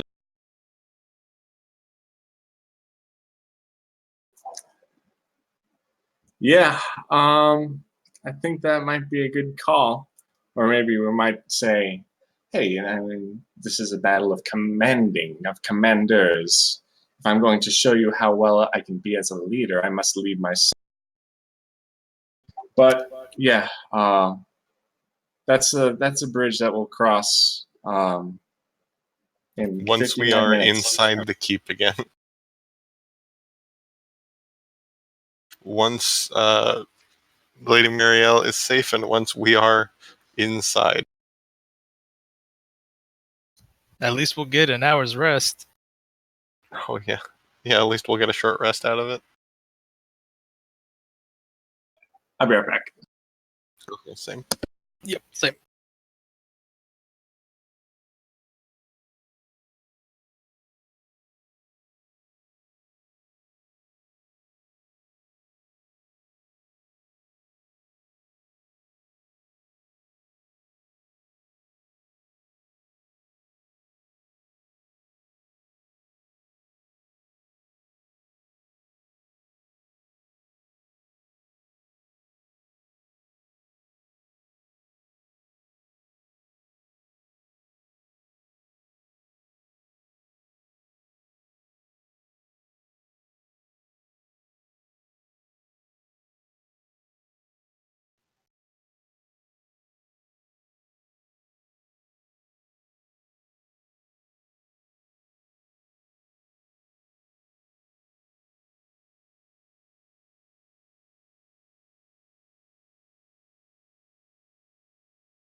All right, I'm back.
Alright, I'm back. Sorry, a couple of minutes longer. Welcome back. Welcome back. Oh, you're all suddenly really quiet. Hang on. Yep. Back. Oh, I'm just eating while talking, so that's why I'm quiet. Oh, no, my headphones volume control goes down when you roll it up. So, that's fun. Alright, I've popped in a vote. If you want to say you're back.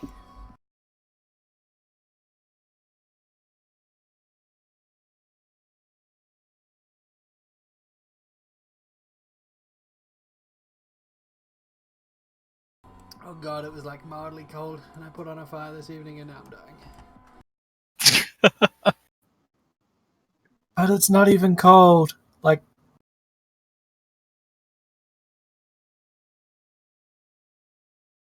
It was cold, Jeff. It was cold.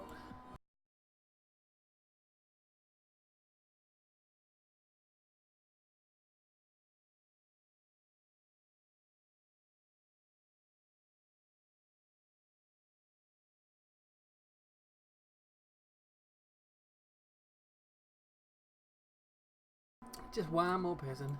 One more.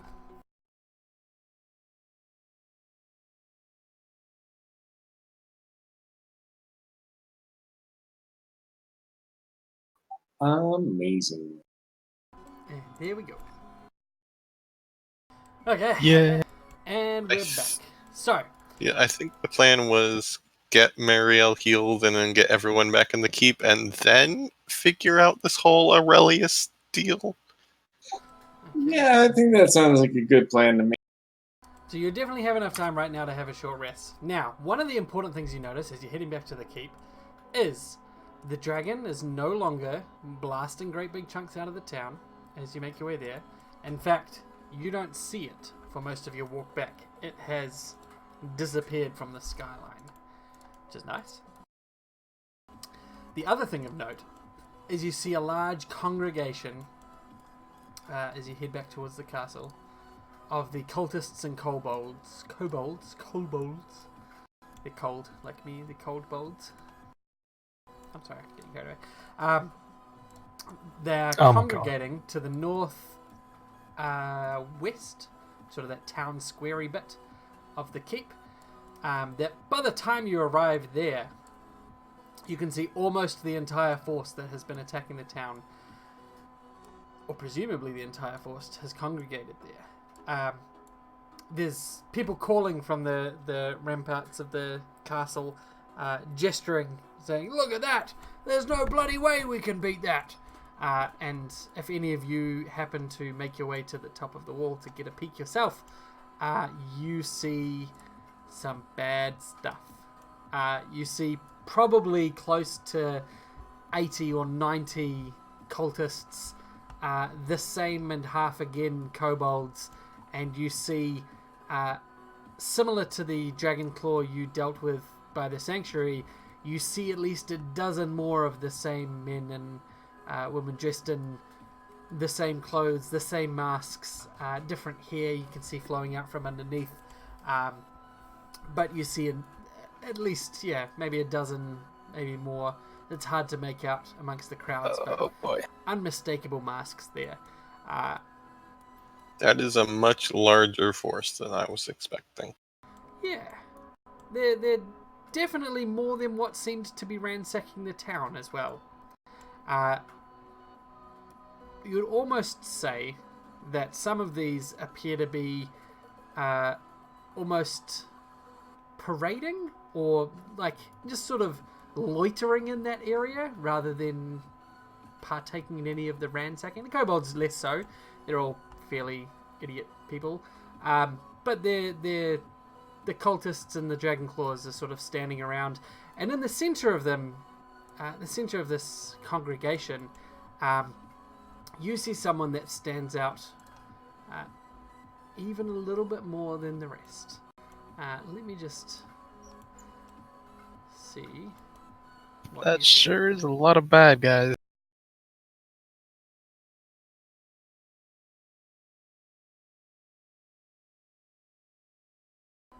Where's the page gone?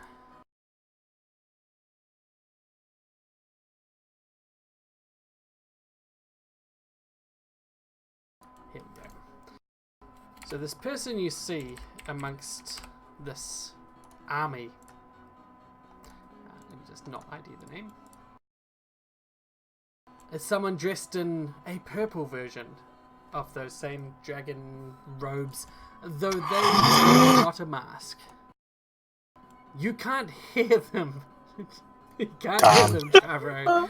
No! But you do see this person, and they appear to be directing various members of this force. They are unmistakably one of the leaders, if not the leader, of this roving band.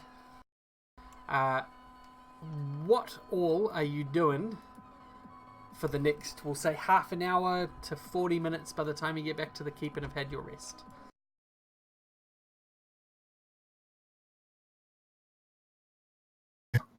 Making arrangements to You cut off there at the end there, making arrangements to what, sorry? get out of town. That's certainly an option. Yeah, maybe we could hightail it.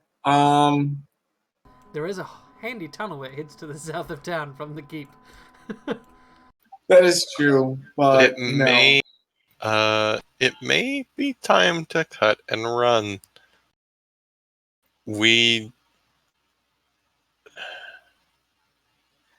I do not trust the dragon to keep any deals we make.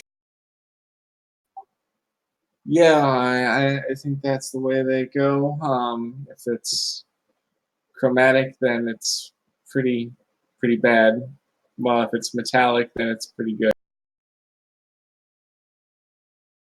I don't know, that dragon seemed pretty dumb. A little too dumb to be deceptive. I mean, yeah, he did think my name was Carlton. I'm going to... do I remember any tales, any songs about a dragon named Lenathan? Roll me a history check. That too. Oof. Oof. Yeah, I mean, you scratch your head and you think about it, and you swear there was a story about a bronze dragon by the name of Lenathan who breathed fire on a lot of towns and was killed some 50, 60 years ago. Well, unless this dragon can change its scales, I think I might be thinking of the wrong guy. Quite possibly. Maybe he just shares a name with someone famous.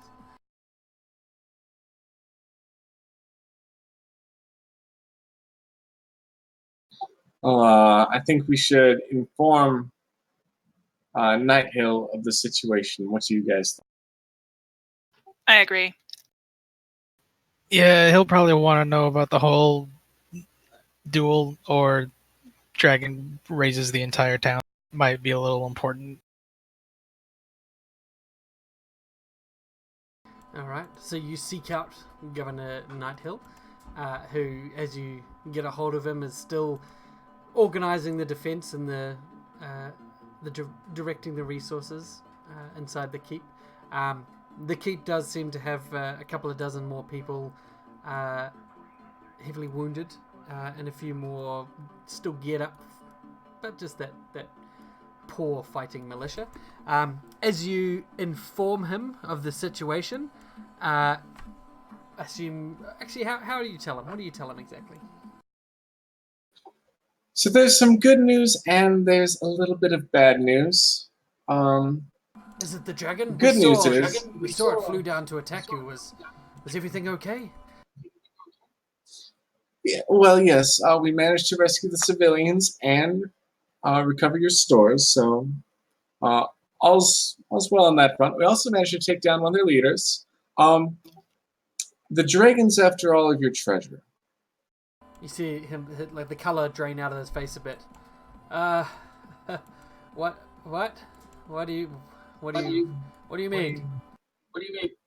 He was quite clear that he only wanted your treasure. That the only reason he was in a town like this was because you're holding some maybe a relic, maybe just a bunch of gold, but you were holding something that he wanted. Or was it a she? I'm gonna go with he. I don't... And he sort of looks around. How could he possibly? I mean, we have no more gold than any other town of this size. I'm sure.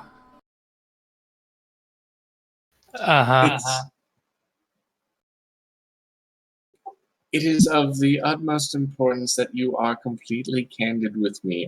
Trust me, I'm not here to unveil any secrets. I'm not here to expose any wrongdoings. I am here to help you.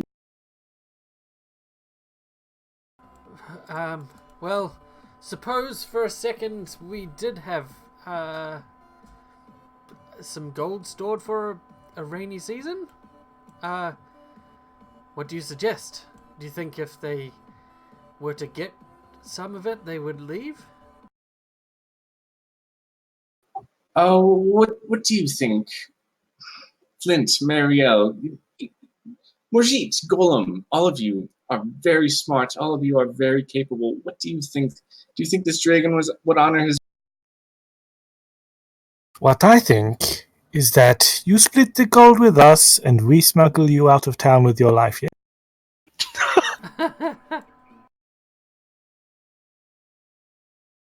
I don't believe the dragon will honor their word. I do believe you are correct there. It is a blue dragon. It wasn't. Are there any blue metals? I don't think so. But it was chromatic in nature. So at the very best, it's just going to honor the wording of our group. It's a cobalt dragon there. That's blue, right? Can I roll a nature check to determine if dragons usually honorable? I guess. I'll take a nature or history check to know a little bit more about this dragon. Well, my nature is way better than history, so nothing. 15's not bad. Let me just check one thing.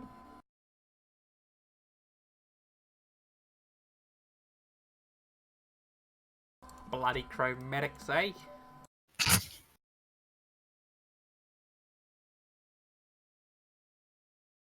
I mean, like when dealing with dragons, you usually have to read the fine print, but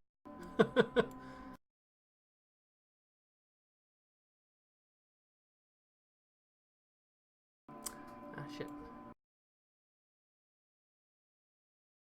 I've lost it, guys. I've lost it all. unbelievable. How dare you, Spite? I know.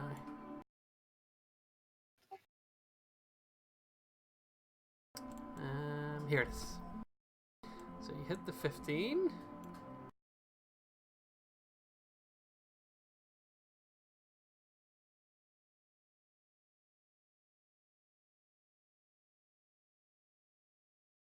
So, blue dragons are notoriously feisty. Often quite happy to join in with any sort of chance to increase their hoard. A chance to grow their wealth. There's nothing particularly hugely known about them that would indicate that they're not truthful. Merely their willingness to join in on any sort of raid, and whether that's through subterfuge. Actually, it's not likely to be through subterfuge. They would just straight up kill you if they, wanted your stuff.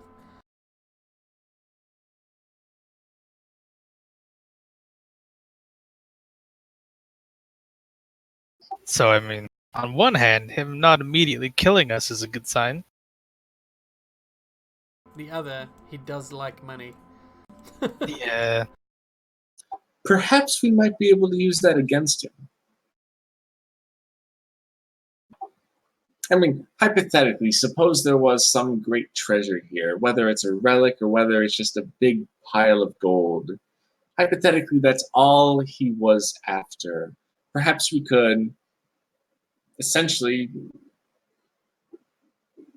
trap it.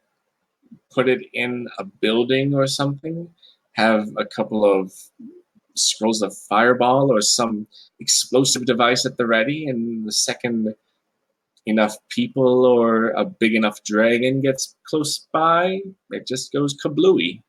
Says, All the while. suppose there was perhaps some cart or wagon, perhaps, that could be prepared, because it's definitely not prepared yet, to transport the gold from one location to another. That Yeah. could be wheeled out the front gate to pay the dragon to leave? That, No. hypothetically? Hypothetically, yes. But And he sort of whistles once and calls out, "Escobar!" And you see the grumpy dwarf who gave you the key to the old tunnel, the what do you call it, the castle master, come trotting over. He says, yes, what is it? He says, that's cart of provisions we were talking about. And Escobar raises his eye. Yes. He says, change of plan.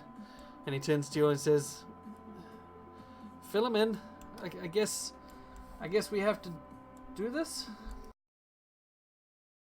I would like the backing of all of my partners first. I don't want to lead everyone into a horrible plan. I do tend to do that sometimes. Well, you mentioned there was something about a duel? Perhaps a fight for the money? Perhaps if you fought? You're all brave, powerful, proven warriors. Perhaps if you won, I mean, we wouldn't have to pay. Of course, Well, I will reward you individually. Of course.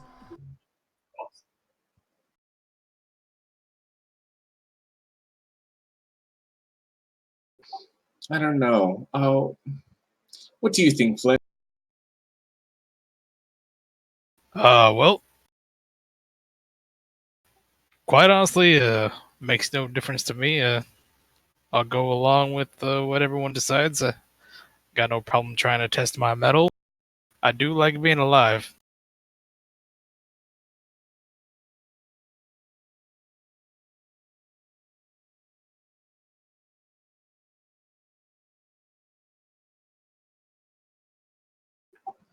That is quite correct, Golem. None of us are as strong individually as we are as a whole.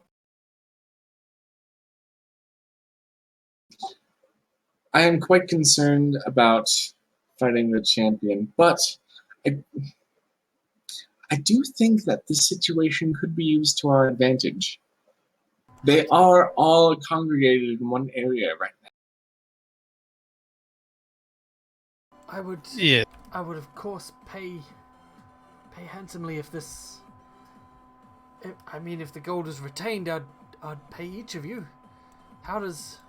And he sort of looks around nervously. 10%? How does that sound? Split amongst you. 2% each. You no. 10% each. That leaves less than 80%, which is what I need. Nope. Oh, well, I'm going to have to. This is all hypothetical, of course.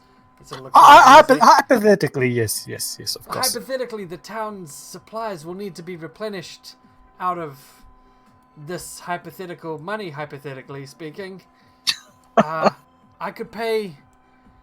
You could roll me a diplomacy and see what I could pay. Wow. I'm gonna no. Fuck. 1% each. That's a 2. It should be 2%. Only here is edge. You gonna re-roll it? Turning a healing. Now the important. Oh, you're going to take the 15? I'll take 15. Yeah. All right. Save a couple just for getting back up to closer to full hit points. He'll be fine. He's got 1 left. Oh no, 3 left. No, You I've got heaps. 3 here. Yeah, you got Yeah, heaps. that's enough to heal. So he says, "All right, let's stop talking about percentages because it's making my brain hurt, and I actually can't remember exactly how much gold I have. But how about 2,000 apiece?" That is quite a lot of money. That is quite a lot of money. I mean, I could spend 2,000 gold. Tell me, esteemed Governor Nighthill, what weapons do you have available at the moment? I have a ballista. Many of them are atop the walls. We have crossbows, long swords, staves. I imagine knives, spoons, forks, kitchen, whatever. Ooh!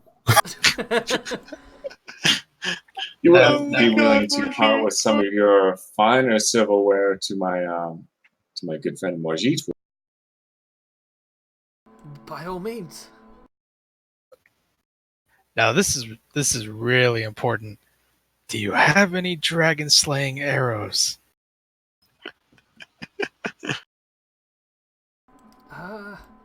Well, I imagine if we had them, we would have probably fired them at the dragon.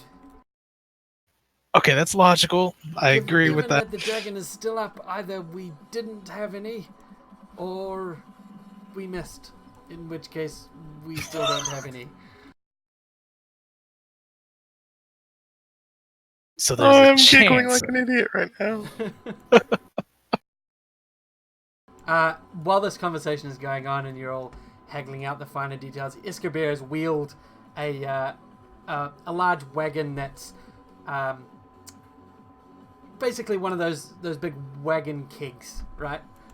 Friar Tuck style, just from Men in Tights. Just a big keg that doesn't seem to slosh, but seems to be very heavy on its axles.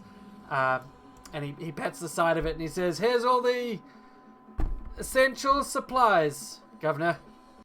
And Nighthill sort of looks at you all and like tilts his head like, "Yeah, that one. Yeah, that's you roll it out, you make the dragon and all of his friends leave, return the wagon, and 2,000 apiece." Group huddle. Nighthill steps in and like leans down and puts his arm around you. I will let your air off. Not you. Shoo. Oh, sorry. I misread the room. What if we roll the wagon out the front door and then ride it out of... Oh, we do not have any horses. Mr. Nighthill, back in the circle. He steps in and he like looks quite happy. Yes, what is it? Do you have any horses? Donkeys? Not in the we had to bolt them to make room in the stables. That's where the Magister is doing his triage. We didn't see much need for horses given we were withstanding a siege, I'm afraid.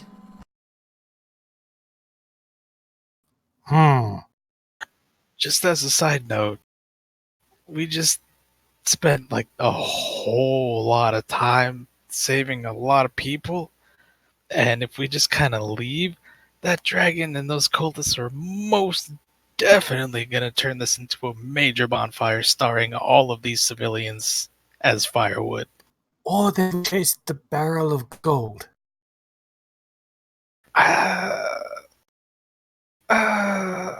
Maybe. Maybe.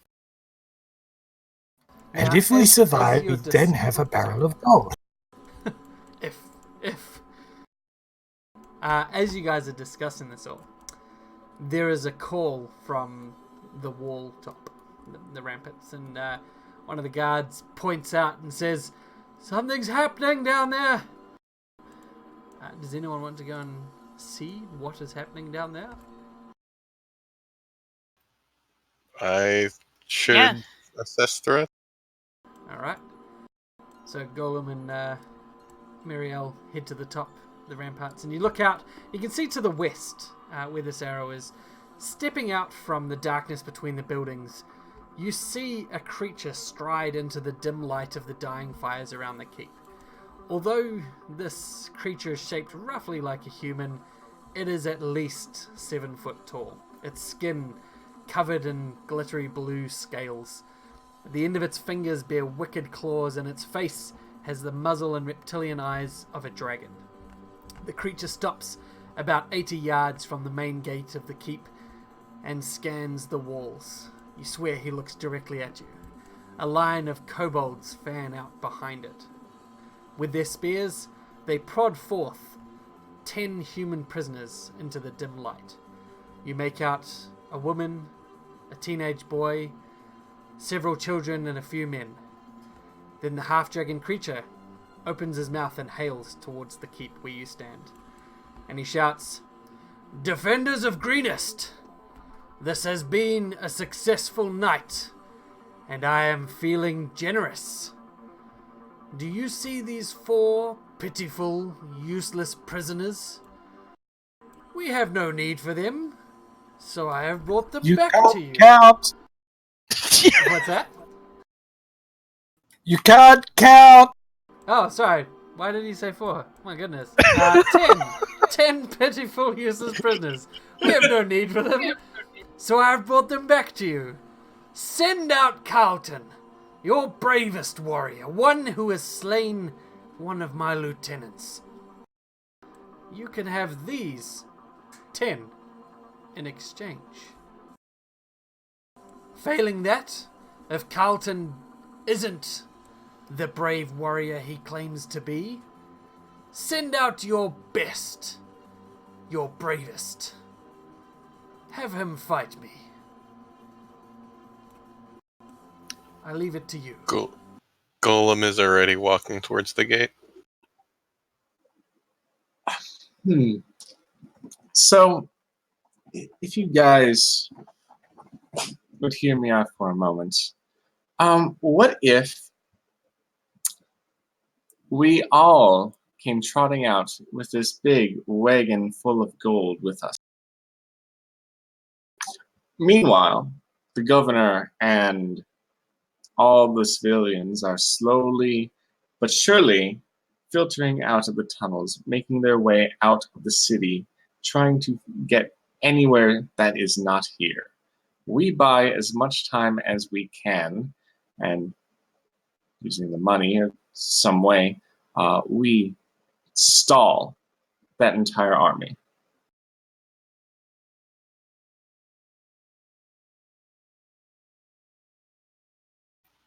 Well,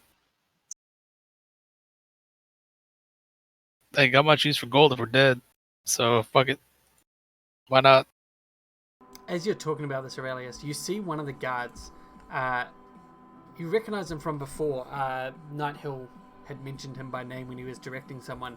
A Sergeant Mark Guth. He's quite beside himself. And you see a couple of the other guards trying to console him, and you overhear him. That's my wife, that's my kids. I'll go out there. If I have to die for them to go free, I will. And you see him grabbing a sword and a pole and starting to move towards the keep door.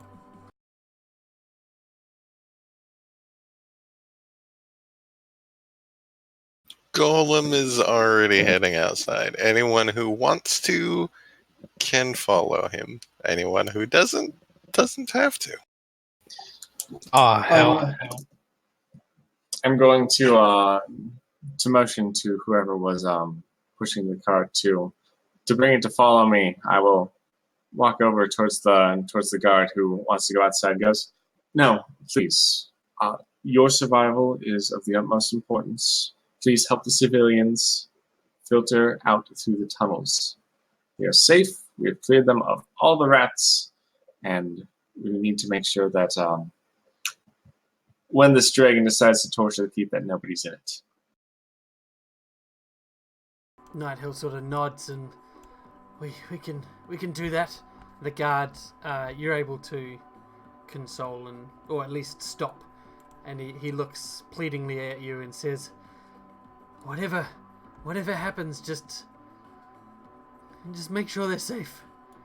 And Golem and Flint, you both step out. I believe that was the movements. Yep. Ahead of the cart, I'm assuming. Just wouldn't feel right to see some people get murdered in front. What was the dragon's name again? Oh, Lenathan.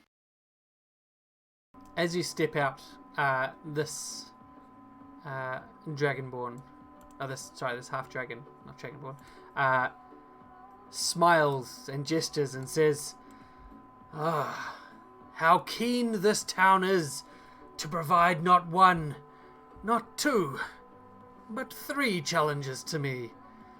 But alas, alack, I asked for your champion.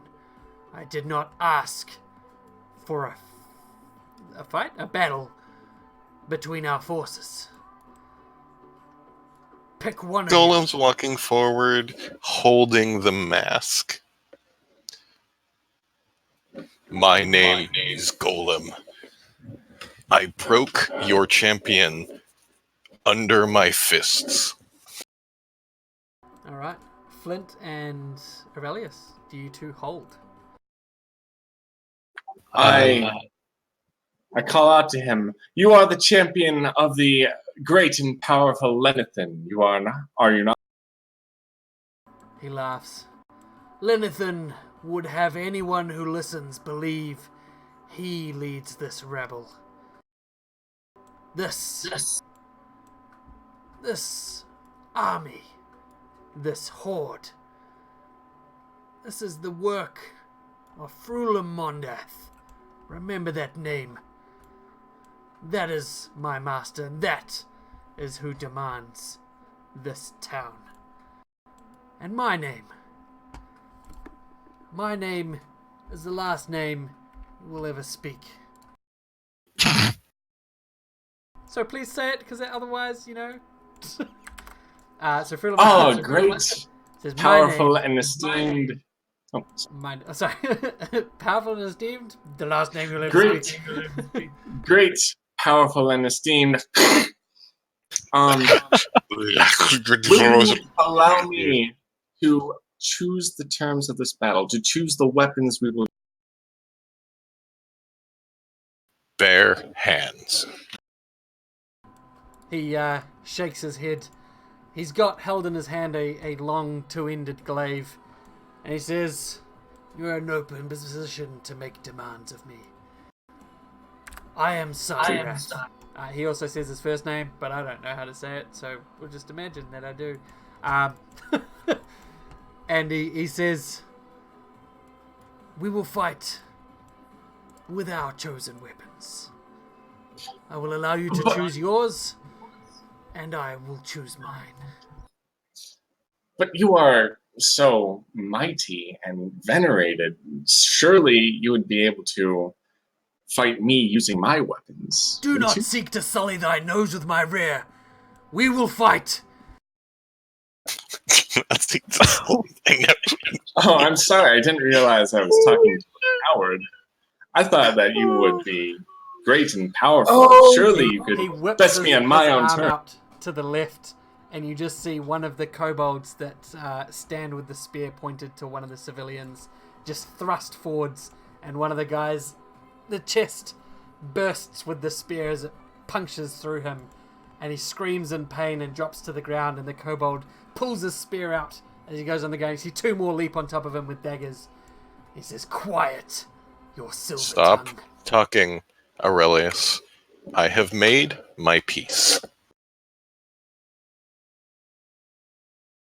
The other I nod towards civilians Golem. let out a whimper of fear and terror. You hear the sergeant back in the keep. "Just fight before he kills my whole family."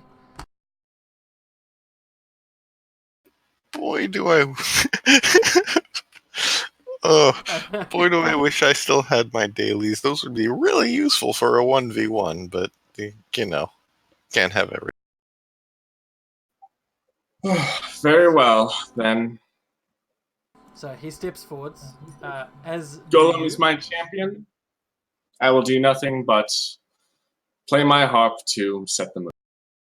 Alrighty. Now, to the north of this area, you see the rest of the four sort of gathering all along here. Oh, excuse me, all along here to watch. They don't step close, and you can see standing behind a cadre, the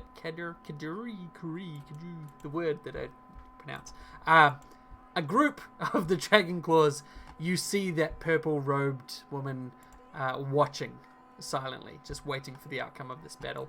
As Golem, go ahead and roll initiative. Okay. I figure I'm the one with the highest AC. This should be me. This isn't just me being in character. This is also me being like, I'm the only one with a really decent AC. Fair enough. I'm just going to hide the minions so the combat tracker moves properly. Okie dokie.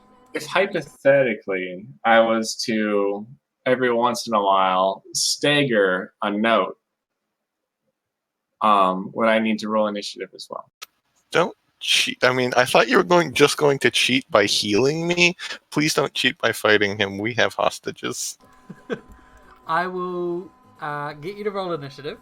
I will say at this point, unless it is something specifically not visible, so something that states that it isn't noticeable, you will need to make a stealth check for each attempt that you try to intervene. And it goes without saying that failures to do so would risk the civilians' lives, and if you failed a couple of times, you might also risk the duel turning into merely the assault on the tower. Yeah, just cheat by healing me. Yeah, I'll just give you encouraging words every now and then. So as you two approach with your weapons drawn, he steps within 10-15 feet of you and he bows low, giving you a chance to begin the fight. All right.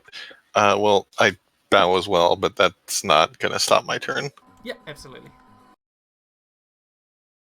Move in, maybe take an opportunity attack if he's got a reach weapon.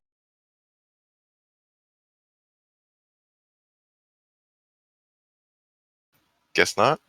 Now, I'm just reading. I don't think he does. Nah, he doesn't.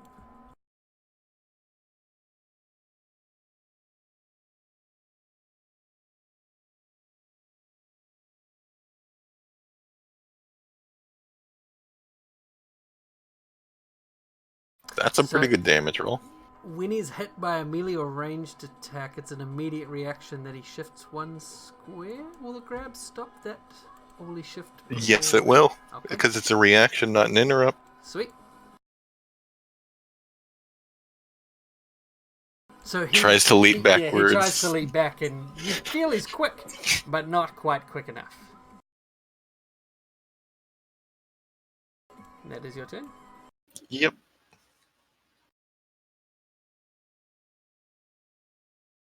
Okay. So, from close to you, he struggles a little bit, doesn't do much, but he growls and he says, "We are not family. Do not embrace." And he opens his mouth, and you see fire begin to boil in the back of his throat. And from right next to him, you take the blast of fire breath. However, he misses. It's only half damage. I get too close, and he isn't willing to breathe down on himself. Yeah. So he deals 11 points of damage. Oof. And he is going to swing around his glaive in your grip in an attempt to rain down a blow on you. Ooh, missing. Oh, jeez. I love having high AC. So, Relius, do you want to do anything? I'm going to continue playing my harp, a very solemn tone, and shout out a few words of encouragement at Golem. Say, keep it up, my main man. You are doing spectacular.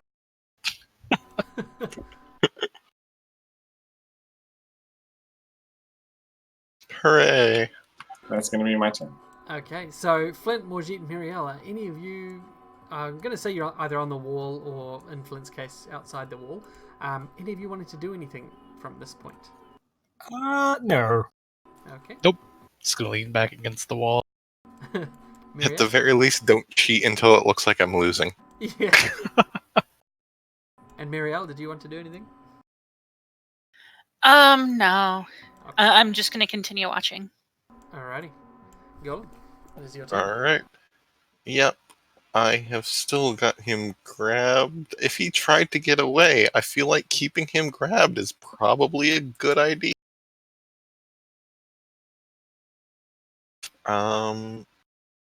Or at least keeping him from shifting. So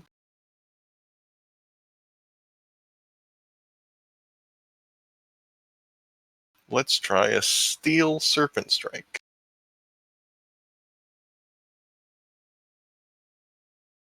Bada boom! Hell yeah. Nice. Very nice. Alright, 17 points of And damage. he is slowed and cannot shift until end of my next. Alrighty. So is he still grabbed, or is he no longer grabbed? He is grabbed until end of my turn, but he can't shift as a reaction because he can't shift at all. Okay, sweet. So that is your turn? Yep, that is the end of my turn. Okay, so remove that grab because it didn't look like it's falling off. Cool. So he's slowed and can't shift. Also, I've marked him, though that really only matters for combat challenge. Yeah, it's fine. Right.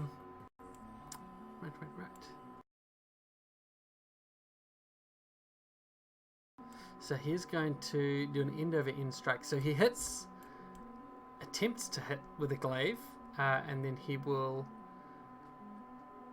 move, but not move. So he can move up 2-3, but he won't. He'll stay still and spin his glaive around and hit you again. This time landing a blow. Oof. There we go. Bloodying you. Now, as he draws blood, he looks to you and doesn't so much as pirouette away, but sort of spin and say, "Do you concede to me?"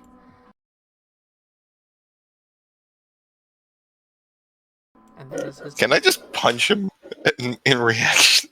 Yeah, on your turn, absolutely. Or else Yeah. you see your friends be bloodied by a single blow of a Cyan Wrath. Well, I'm definitely going to shout out some more words of encouragement and say, you've got him on the ropes. You can do this, Golem. Got him on the ropes, yep. You know, with all the healing, I am winning the damage race. It's just, that was all the healing. All right. And then that's going to be my turn. Flint, Okay. Morjeet, and Mirielle, I do apologize that you're not actively participating in this fight at the moment.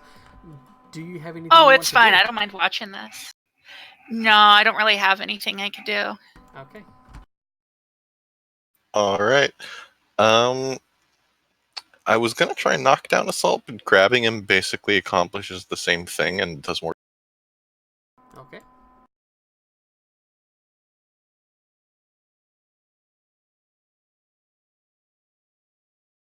Nice, I still hit on 9, but I only did 16.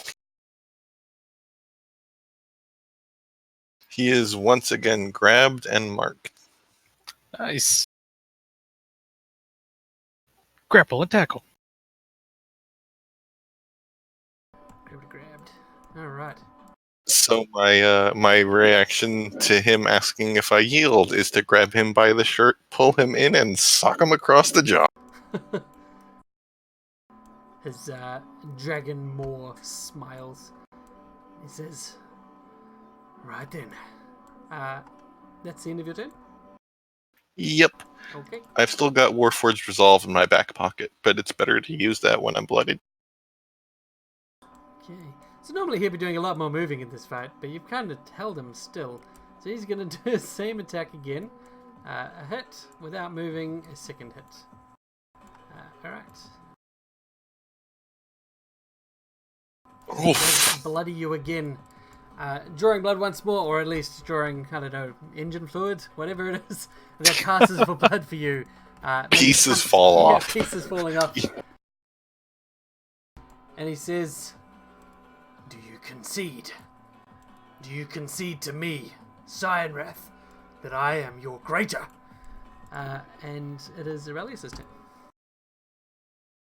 I look towards Flint, hoping to glean if he thinks now is the time for me to strike, or if I should trust him.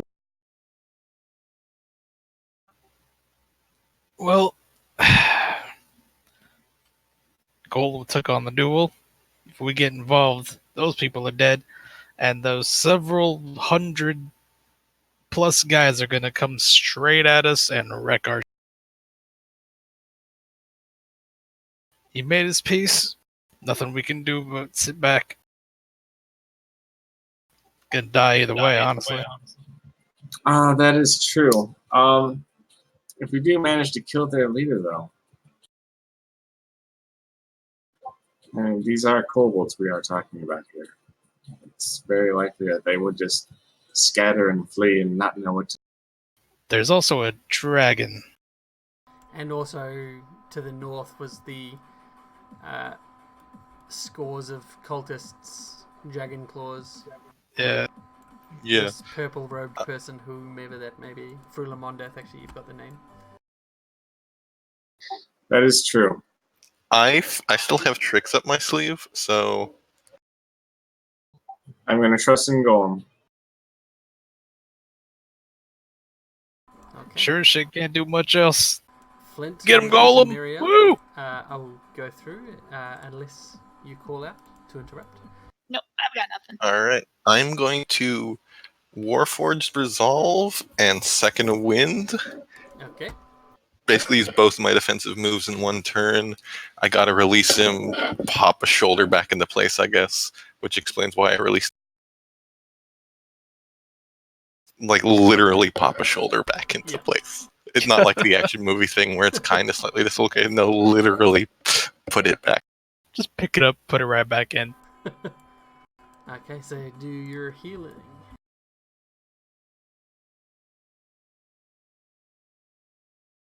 And that's my turn.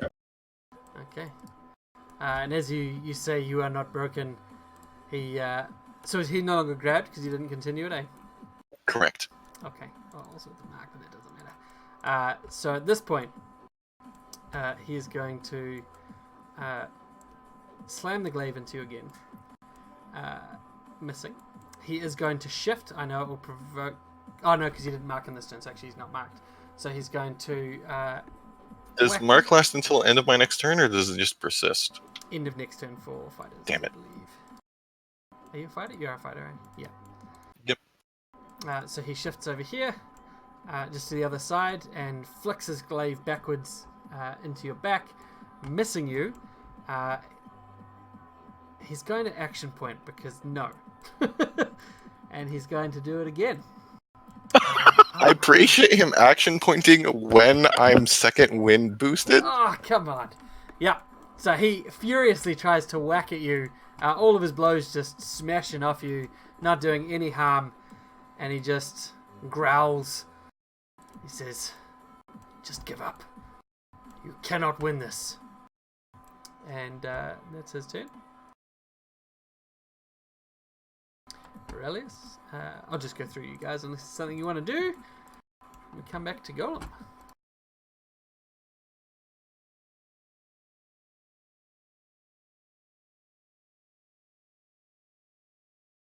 Still not bloodied. Still not bloodied. Alright. Suplex him! Suplex him! For shits and giggles, I kind of want to pull him back to where he was by moving him while grabbed. Can I do? Yeah, go on then. We won't even do a roll because literally nothing's going to change. So you just swing him back around, and he furiously spins his glaive twice, only once again managing to find the mark, bloodying you, and he just shouts, "Submit!" Go through, and you. Oh, that is all my tricks. Even if it wasn't, I'm almost out of surges. I think I just have to go down swinging unless I can get lucky with his rolls. Let's see, what does it take for him to hit me? It takes like a 10, 11 for him to hit. So he's missed on 11. Oh no, that was with your defense. So yeah, I think 11 will hit. Yes, so he has almost exactly a 50% chance to down me with every attack. Yeah, which is an average of him hitting you every turn. Yeah, because I have 17 hit points left. So I could theoretically survive one more attack. So, what do you want to do this turn? Oh, the downside of being a fighter is I'm really good at my one thing, but that's really all I can do. Yeah. But hey, you've taken more hits than he was hoping for. You've pissed him off. Whether that's a good thing or bad thing. Mm-hmm. Isn't that worth it? Are you afraid, Cyanrath? Is that why you ask if I yield? And do you punch him back? I feel like it's probably not going to matter, but I'm still going to try to roll Intimidate. Oh. I think you have to beat their current hit points, which I don't think you're possibly going to be able to do, right? Let me attack him one more time first, then.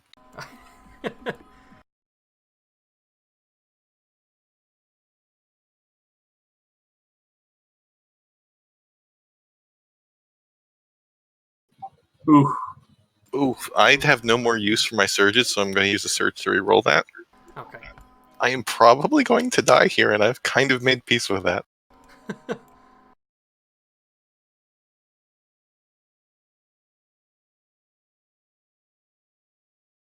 Do it. Maybe you'll kill him with this one. You got it. That was my last surge, by the way. Oh.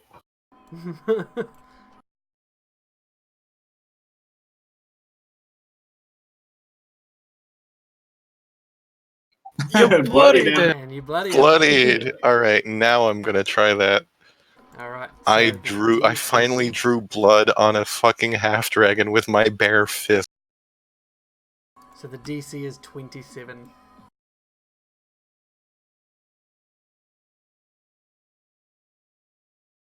Good, but not good enough. So he growls, says, "I don't fear. I don't fear." And then on his turn, he's going to just completely, repeatedly hit you. If he can. Which he will. Shit. Oh. And down I go. As he smashes you down into unconsciousness, he just shouts, "You submit!" And lifts his glaive up into the air and lets out a roar. Flame coming out because his weapon recharged as he got bloodied. So he just breathes fire into the air as a celebratory gimmick. And all the kobolds and the cultists around are cheering and roaring. And he turns back to where the kobolds are holding the prisoners. Joke's on you. I'm level 2. He turns back and he just swings his glaive across all of the kobolds. And for a moment you feel that he's just gestured for them to die. But they are all pushed forwards from the kobolds. And they're shocked for a moment, but they realize they've been set free. And they hurriedly run past, giving him a wide berth and running past you, Golem. Towards Aurelius, where the gate is. The cart that you've got at the gate, Cyanrath turns and he looks up to you, Aurelius, and he says, Oh my god, I'm at exactly 0 hit points. Yeah, Son of a exactly bitch. enough. He says, I see you have rolled out the literal welcome wagons. I hope what you have there gives us reason to leave what stands of your town in one piece. I make a very, very ostentatious, just sort of clapping gesture at the performance that he had just given. Ah, wonderful, wonderful fight. Truly, you do live up to your reputation. Yes, the welcome wagon is as agreed upon. You have all the villagers. You will show us your. You will let us live. And here are the king's riches. Oh, governor's riches. A pittance compared to your own hoard, but God, I here's wish I'd everything. survived with 1 hit point. So you stand by as a few of the cultists hurry down and begin to roll it away. One of them sort of goes to the top where the opening is and looks in, and he shouts down to Sanrath and says, "Gold, silver, plenty of both." And he nods and he turns back, and you see perched on one of the houses far to the north, you see Lenithon just flap his wings and take off into the sky, revealing where he'd been watching this whole event, and he just takes off as the kobolds, the bandits, the cultists, they all begin to move away from the keep and move away from the town, rolling the wagon after them. As you return to the keep gate and watch your riches go, Flint, I'm seeing, is going to go and grab Golem, I guess? Yep. Alrighty. You pull him back, and as you get back into the safety of the keep, as their forces pull out from town, Nighthill comes over and he's just beaming, he's just smiling, and he just says, "They bought it! They thought that's all we had! Fantastic work! Well done!" And he drops onto Golem's unconscious chest just a large sack that's inside, you can check later, but inside has 10,000 gold pieces. And he says, well done, well done. I'm sure they'll figure it out eventually. They didn't get as much as they'd hoped for, but who knows? Perhaps not. And you all have a chance to catch a breather. Some of you are pretty Except messed up. Golem, Except who Golem. has no hit points has no healing surges left. On the bright side, I'm also a Warforged, which means I don't have to make death saving throws. Yay! You can also, someone can heal check you, which could be the Magister without a chance of failure, and you'll get 1 hit point. Yes. Yeah, put me back on my feet for 1 hit point, I guess. Thank you. Yeah. My heals. Does anyone go to stop any of the cultists, kobolds, or bandits leaving the town? I don't feel like there's anything that we can do Yeah. unless any of you have a great. I don't have any good ideas to make doing that worthwhile. Oh, I'm sorry. To make doing worthwhile again, I missed that. I had to take Scouting. my for a minute. Yep. Nope. Kind of a victory in a sense. I mean, I've got some bad ideas. I as well. I move over to console my friend Golem. You did great. You did a hell of a job, Golem. That was actually a really fun way to end the session. Holy shit. Yeah. And we will end it there. We will, as the town goes to rest, the last of the bandits and cultists leave. It's about 2 in the morning, 3 in the morning, when the town is able to get some much needed rest before the morning and the reality sets in, and everyone has to deal with the aftermath. But yeah, that's a good place to end it. So we will end it right